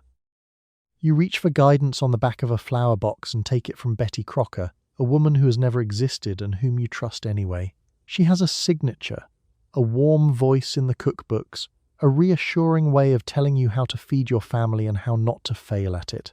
That she was invented by a company does not lessen the comfort, so you follow her recipe and her advice as though a real friend was standing at your elbow, because the marketing found the exact shape of the reassurance you needed and mailed it to your kitchen. Betty Crocker is a portrait, a signature, and a voice, and not one atom of her is real. A flower company invented her decades ago to sign the letters answering customers' questions, and she grew, portrait repainted every so often to stay current, until she was among the most recognized and trusted women in America, a woman who was never born and never once stood in an actual kitchen. You know all of this. Her cake still rises when you follow her, so you follow her. The genius of Betty is that she is exactly reassuring enough and never real enough to disappoint. A real friend has moods and opinions and a bad day. Betty has only patience, only encouragement, only the steady, warm certainty that yes, you can do this, and here is precisely how. She is the ideal advisor because she is a product, tuned in a boardroom to be the voice a nervous young wife most wants to hear, and the tuning is flawless. Mrs. Dunlap next door keeps her Betty Crocker cookbook on a stand by the stove, spine cracked, pages spattered, and consults it with the reverence of a woman consulting scripture, reading Betty's little tips aloud as though quoting a wise aunt. You have both taken genuine comfort from a woman who is a trademark, and neither of you feels foolish, because the comfort was real. Underneath the recipes, what Betty really sells is permission and absolution. She tells you that using the boxed mix is not cheating, that the shortcut is modern rather than lazy, that a good wife can accept a little help and still be good, and you need to hear it, so you buy the flour that carries her voice. She is a saleswoman disguised as a friend, disguised as a saleswoman, and the disguises fold into each other so neatly you stop trying to separate them. A small unease sits under it when you look directly at it. The fact that the most trusted domestic voice in your life is a corporation wearing an apron, that your confidence in the kitchen was manufactured and sold to you along with the flour. But the unease does not survive a good cake, and Betty's cakes are good, and a woman feeding a family cannot afford to reject reliable help just because it is fictional. You take the help. You note the strangeness. You move on. Betty works better than a real expert would, because a real expert could be argued with, could be wrong, could look down on you, and Betty can do none of these. She is incapable of judgment, being made of paper and paint, and so you trust her more completely than you would trust any living authority, having been sold the one advisor who can never once make you feel small. So you read Betty's instructions off the box, follow them exactly, and produce a dinner that works, guided by a woman who does not exist toward a result that entirely does. The company got its flour sale. You got your reassurance. Both of you are satisfied with a friendship conducted across a package. You set the flour back in the cupboard, Betty's painted face calm on the label, the calm, painted, and dependable woman in your kitchen, and the only one who was never real. Tomorrow, you will take her advice again, gratefully, a woman leaning on a friend assembled in a marketing department, and finding, cake after reliable cake, that the lean holds. You watch a grocer on the television plead with women not to squeeze his toilet paper, and then you go to the store and think about that grocer while you shop. His name is Mr. Whipple, and his entire fictional life is spent guarding the Charmin. It is absurd, and it works on you anyway. The name is in your head, so the brand is in your cart. This is what the advertising has learned to do. It builds a small, foolish character, plays him 500 times, and quietly rewrites your shopping list from inside your own memory. Mr. Whipple is a fussy little grocer in a bow tie who patrols his own store scolding women for squeezing the toilet paper, then, in the joke, sneaks a squeeze himself when he thinks no one is watching. It is a nothing premise, played by an actor named Dick Wilson in commercial after commercial after commercial. Hundreds of them, until the bow tie and the scolding and the sneaky squeeze have worn a groove in the national brain that will outlast entire presidencies. The absurdity is the point, not a flaw in it. A sensible advertisement you would forget by dinner. A ridiculous one. A prim man guarding toilet paper like a dragon on a hoard lodges itself sideways in your memory and refuses to leave. It works anyway, because memory does not ask permission, and Mr. Whipple moved into yours rent-free and redecorated. So you stand in the paper aisle and reach, without quite deciding to, for the Charmin, because the name arrives in your hand a half-second before your reason does.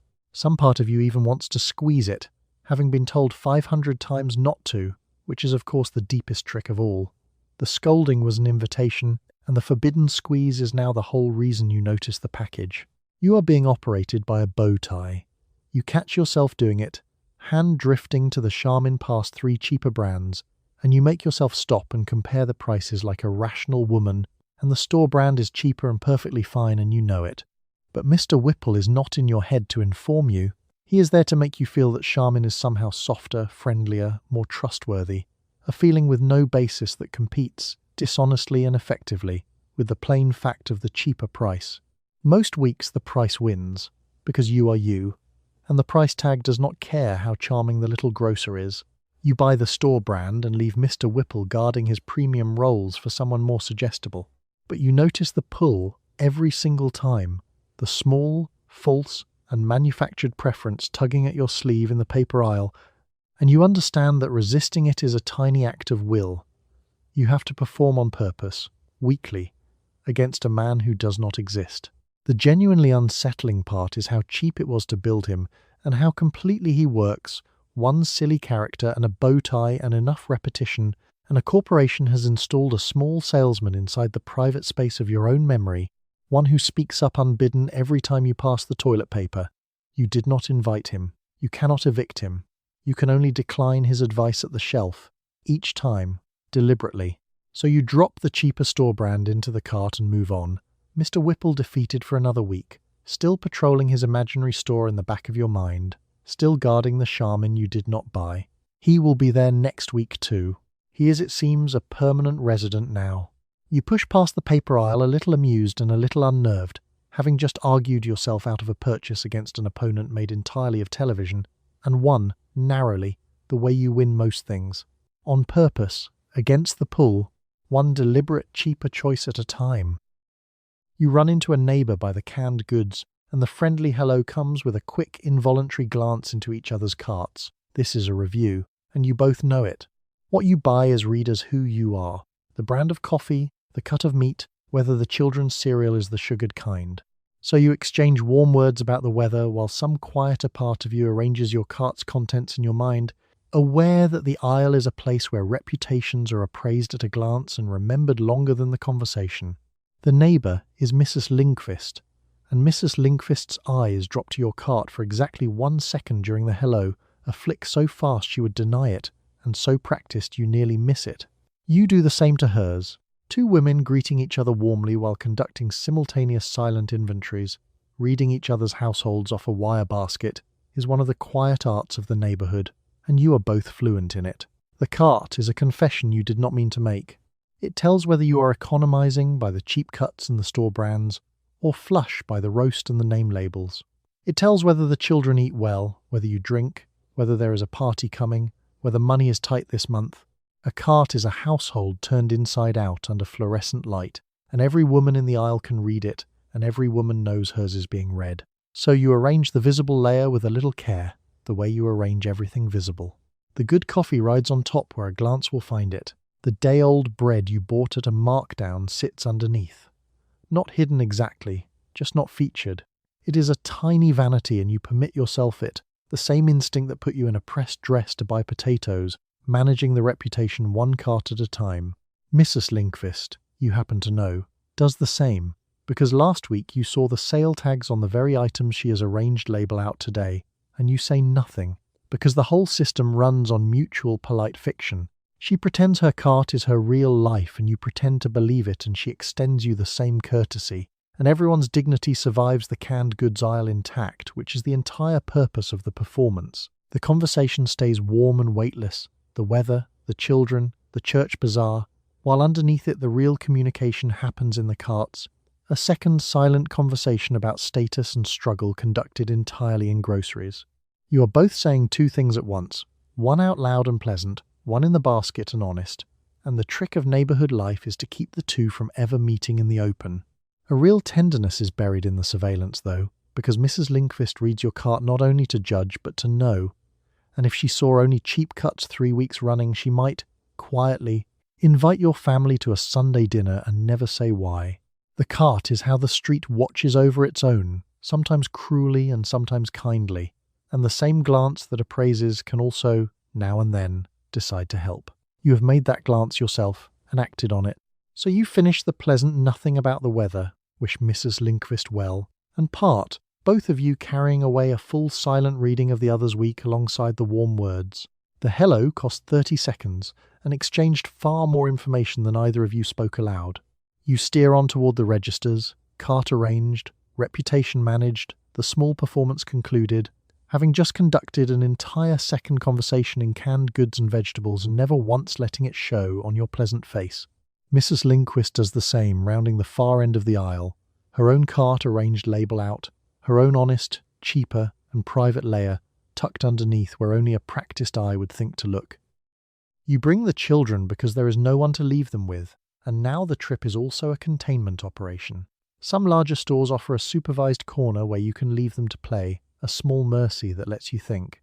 Most days you have no such luck, so you shop with one hand on the cart and one eye on a toddler who wants everything at knee height, and a second child narrating the entire store at volume. You move faster than you would alone because peace has a shelf life and yours is nearly out. The children turn a difficult errand into a campaign fought on two fronts.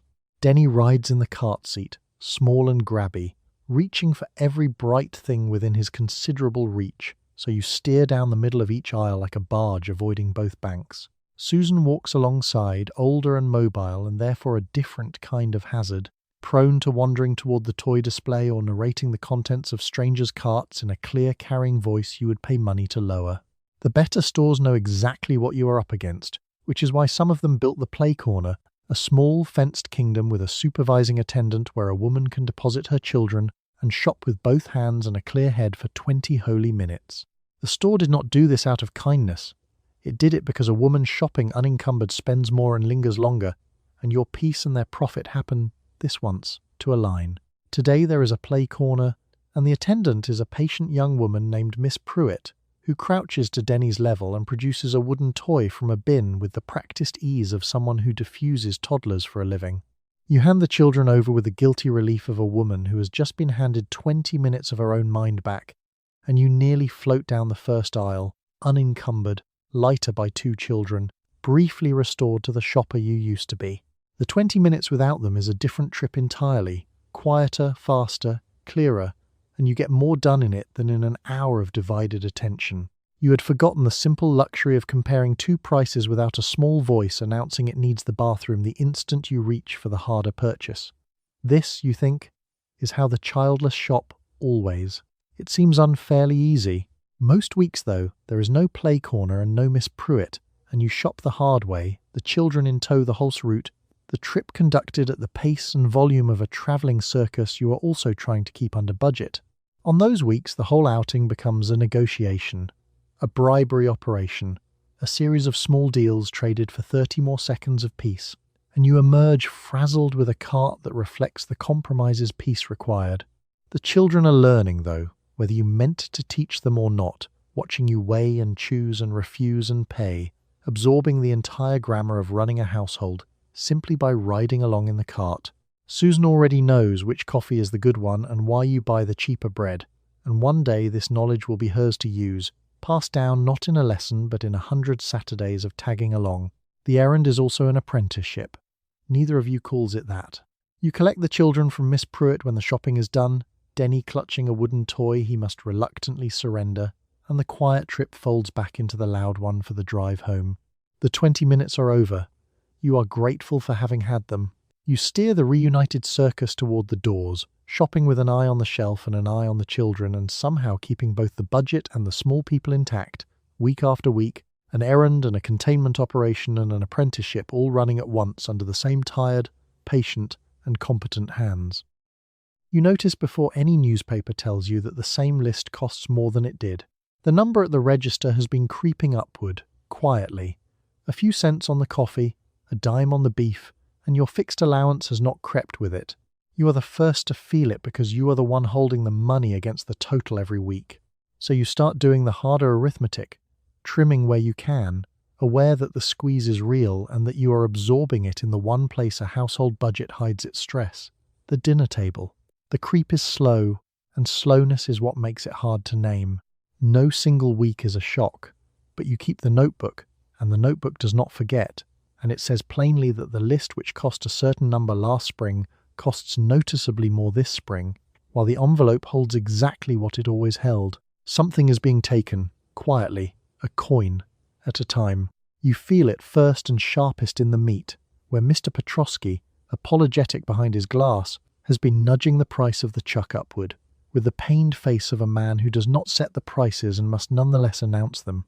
He slides you the same free knucklebone, still, but the roast that was one number is now another, and neither of you can do anything but exchange a look that says the world is getting dearer, and here you both are inside it. So you trim, because trimming is what you do, absorbing the climb into 100 small, quiet, and invisible adjustments no one else will notice. The roast gets a little smaller. The good coffee stretches an extra day. The margarine wins a round it used to lose to butter. You are running the same household on the same money against higher prices, working harder every week to keep the table looking exactly as it did, so no one notices you are running to stand still. The dinner table is where a budget hides its stress, because it is the one expense that flexes without announcing itself. The rent is fixed and the payment is fixed, but dinner can be quietly made cheaper night by night, and so the rising cost of everything gets absorbed into slightly thinner meals the family eats without comment. They never know the sameness of their dinners is a thing you are manufacturing at increasing cost. You take the pressure so the table does not have to show it, and you are angry in a low, steady way you rarely let surface, because you can see that the climb is not your failing and is being treated as your problem. The prices rise in some distant office and land in your kitchen, and the expectation is that you will absorb them silently, competently, without complaint, and without a raise to the allowance that might actually meet the moment. The arithmetic is getting harder and no one is offering to help you do it. You begin to talk about it, quietly, with the other women, at the fence and in the aisle, comparing register totals the way you once compared recipes, and a small shared recognition passes between you. It is not just you, it is not bad management, it is happening to all of you at once, and the collective noticing of it, woman to woman, is the first faint spark of something that is not yet a movement, but is no longer only a private complaint.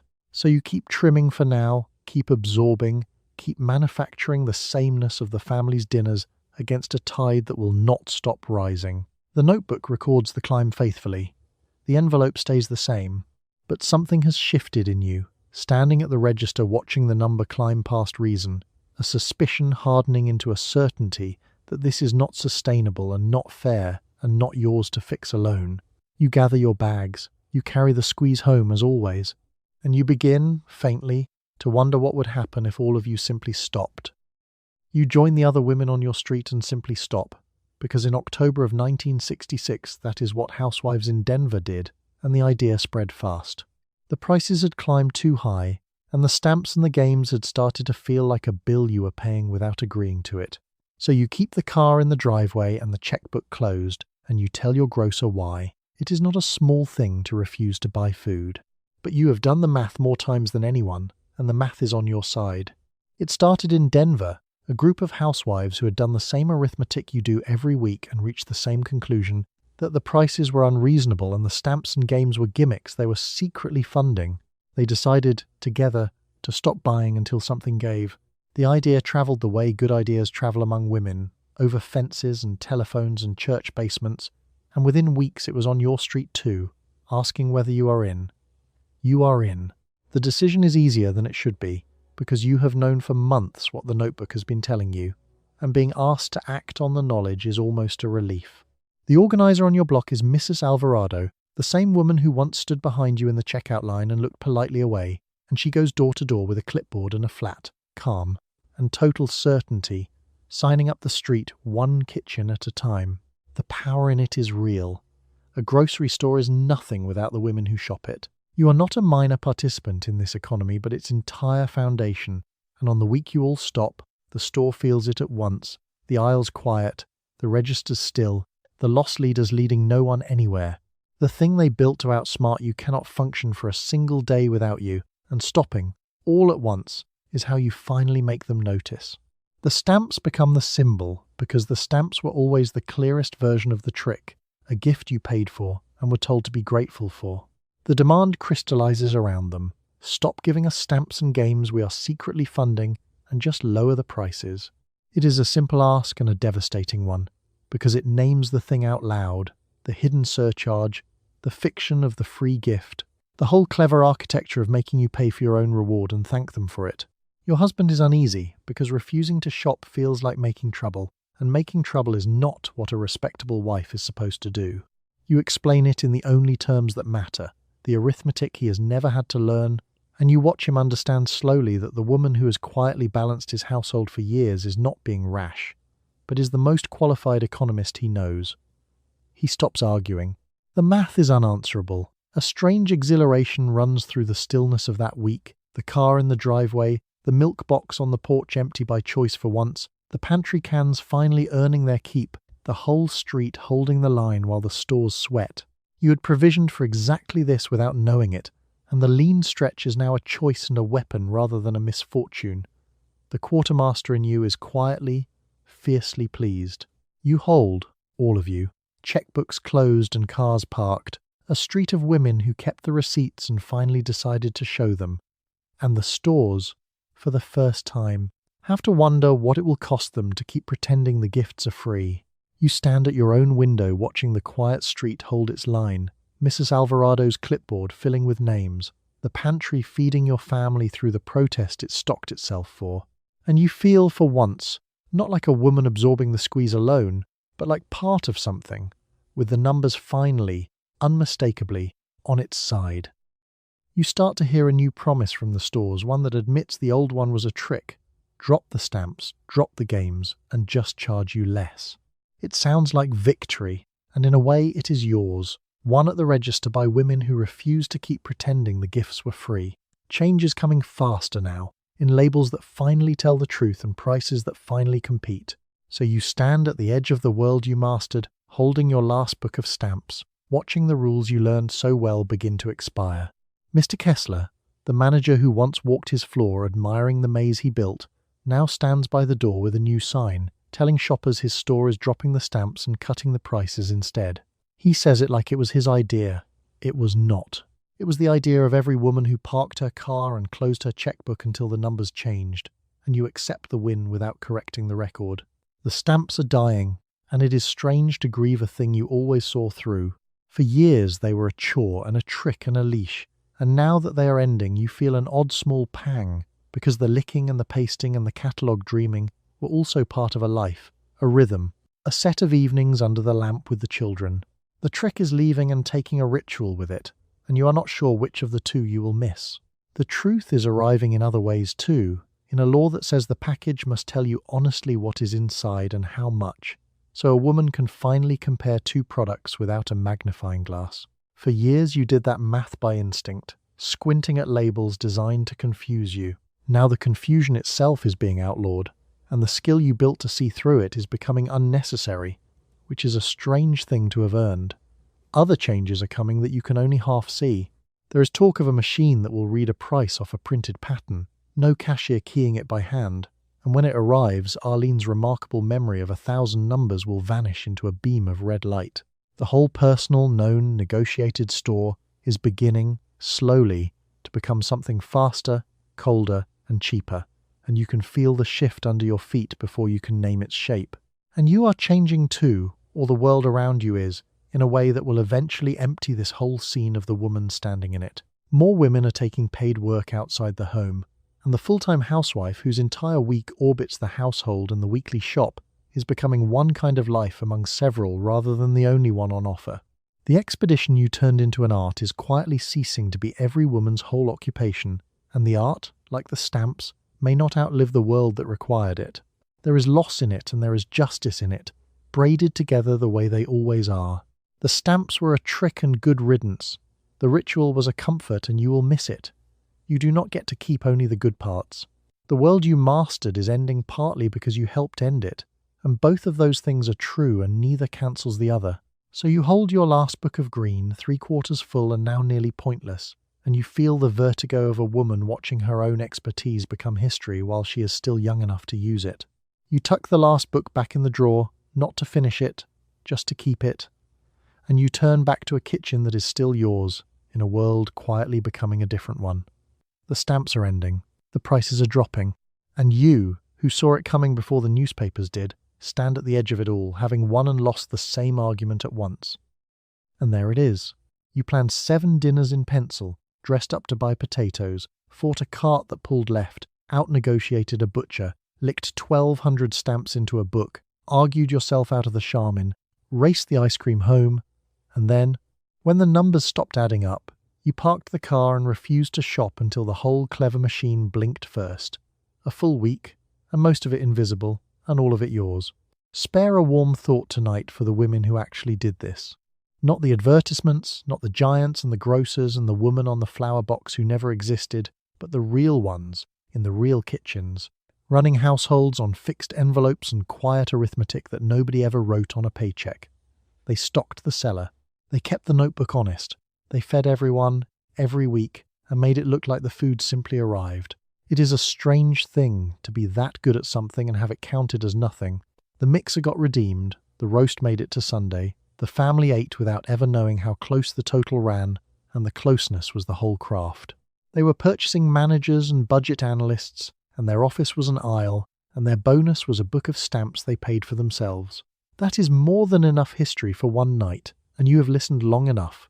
Thank you, truly, for spending this quiet hour here. There is nothing left on the list. The cart is empty. The car is home in the driveway, so let your shoulders drop. Let the numbers stop running behind your eyes. Let the kitchen go dark and the notebook stay closed and the long tally of the day finally gently come to rest. You do not have to add anything up anymore tonight. The pantry is full, the week is handled, everyone is fed. Sleep well